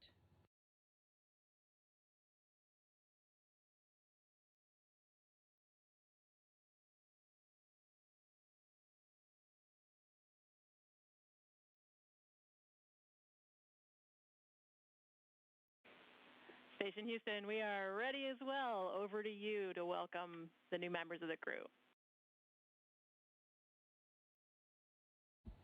On behalf of Expedition 72, I just want to say welcome to our new compadres from Dragon Freedom. Alex, welcome to the International Space Station. And Nick, welcome back home to the International Space Station. It's great to be here with bringing the 72 back up to 11. Thanks, Sonny. Alex and I had a smooth ride up here, and so first off I just want to say thank you to the teams that got us ready to fly Freedom to the station, and it was a awesome ride.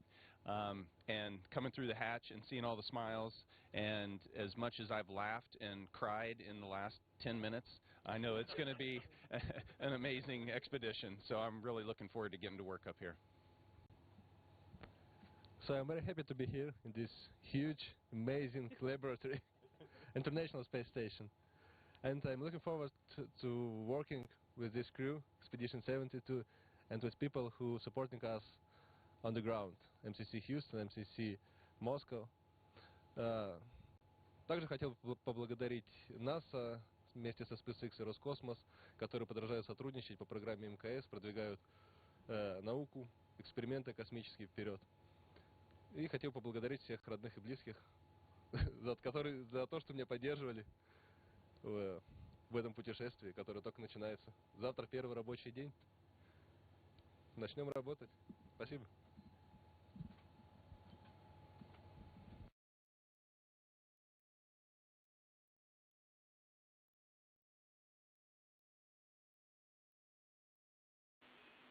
Thank you for the words. At this time, Glavany has an additional message for Nick and Alex.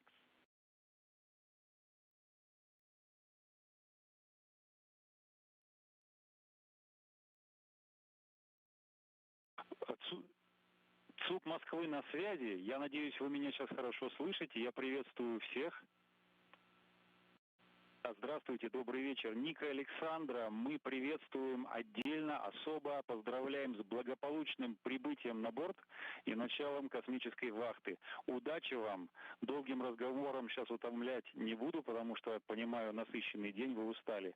Благодарю за внимание. Удачи, удачи, еще раз удачи от всех нас. Мы на связи и готовы вам помочь всегда.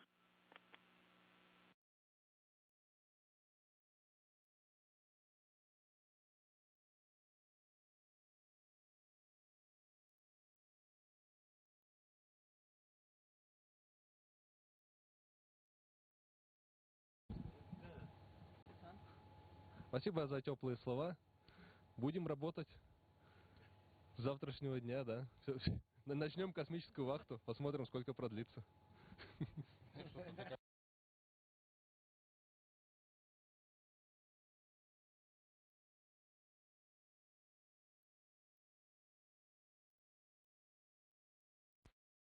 And with that, thank you to all participants. Station, we are now resuming operational audio communications.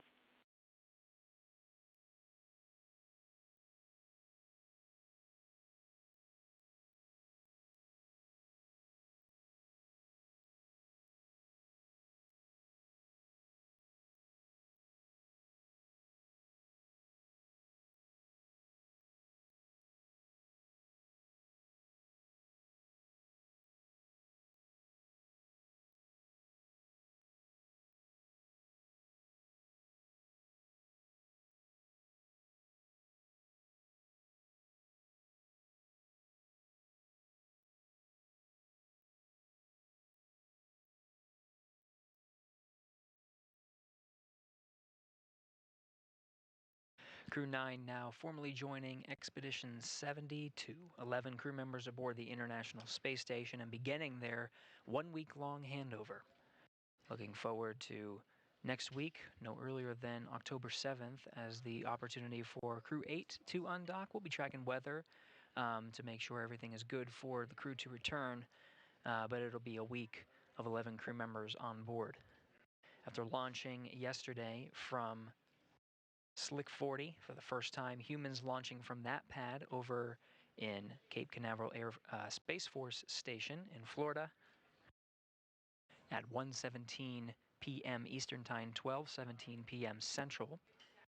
The crew made a 28-hour transit to the International Space Station and docked right on time, 4:30 p.m. Central Time. Over the next hour and a half, the crew incrementally pressurized the vestibule, opened up the hatches, and closed out their respective areas to be welcomed after hatch opening at 6:04 p.m. Central Time. Crew 8 Commander Nick Hague, as well as Crew 9 Commander Nick Hague, as well as Crew 9 Mission Specialist Aleksandr Gorbunov, entered the International Space Station and were welcomed by the Expedition 72 crew, and we just witnessed the formal welcome ceremony. After the welcome ceremony, that concludes our coverage of Crew 9's journey to the International Space Station, and they now begin a long-duration journey aboard for science and discovery. With that, that wraps up our coverage. This is Mission Control, Houston.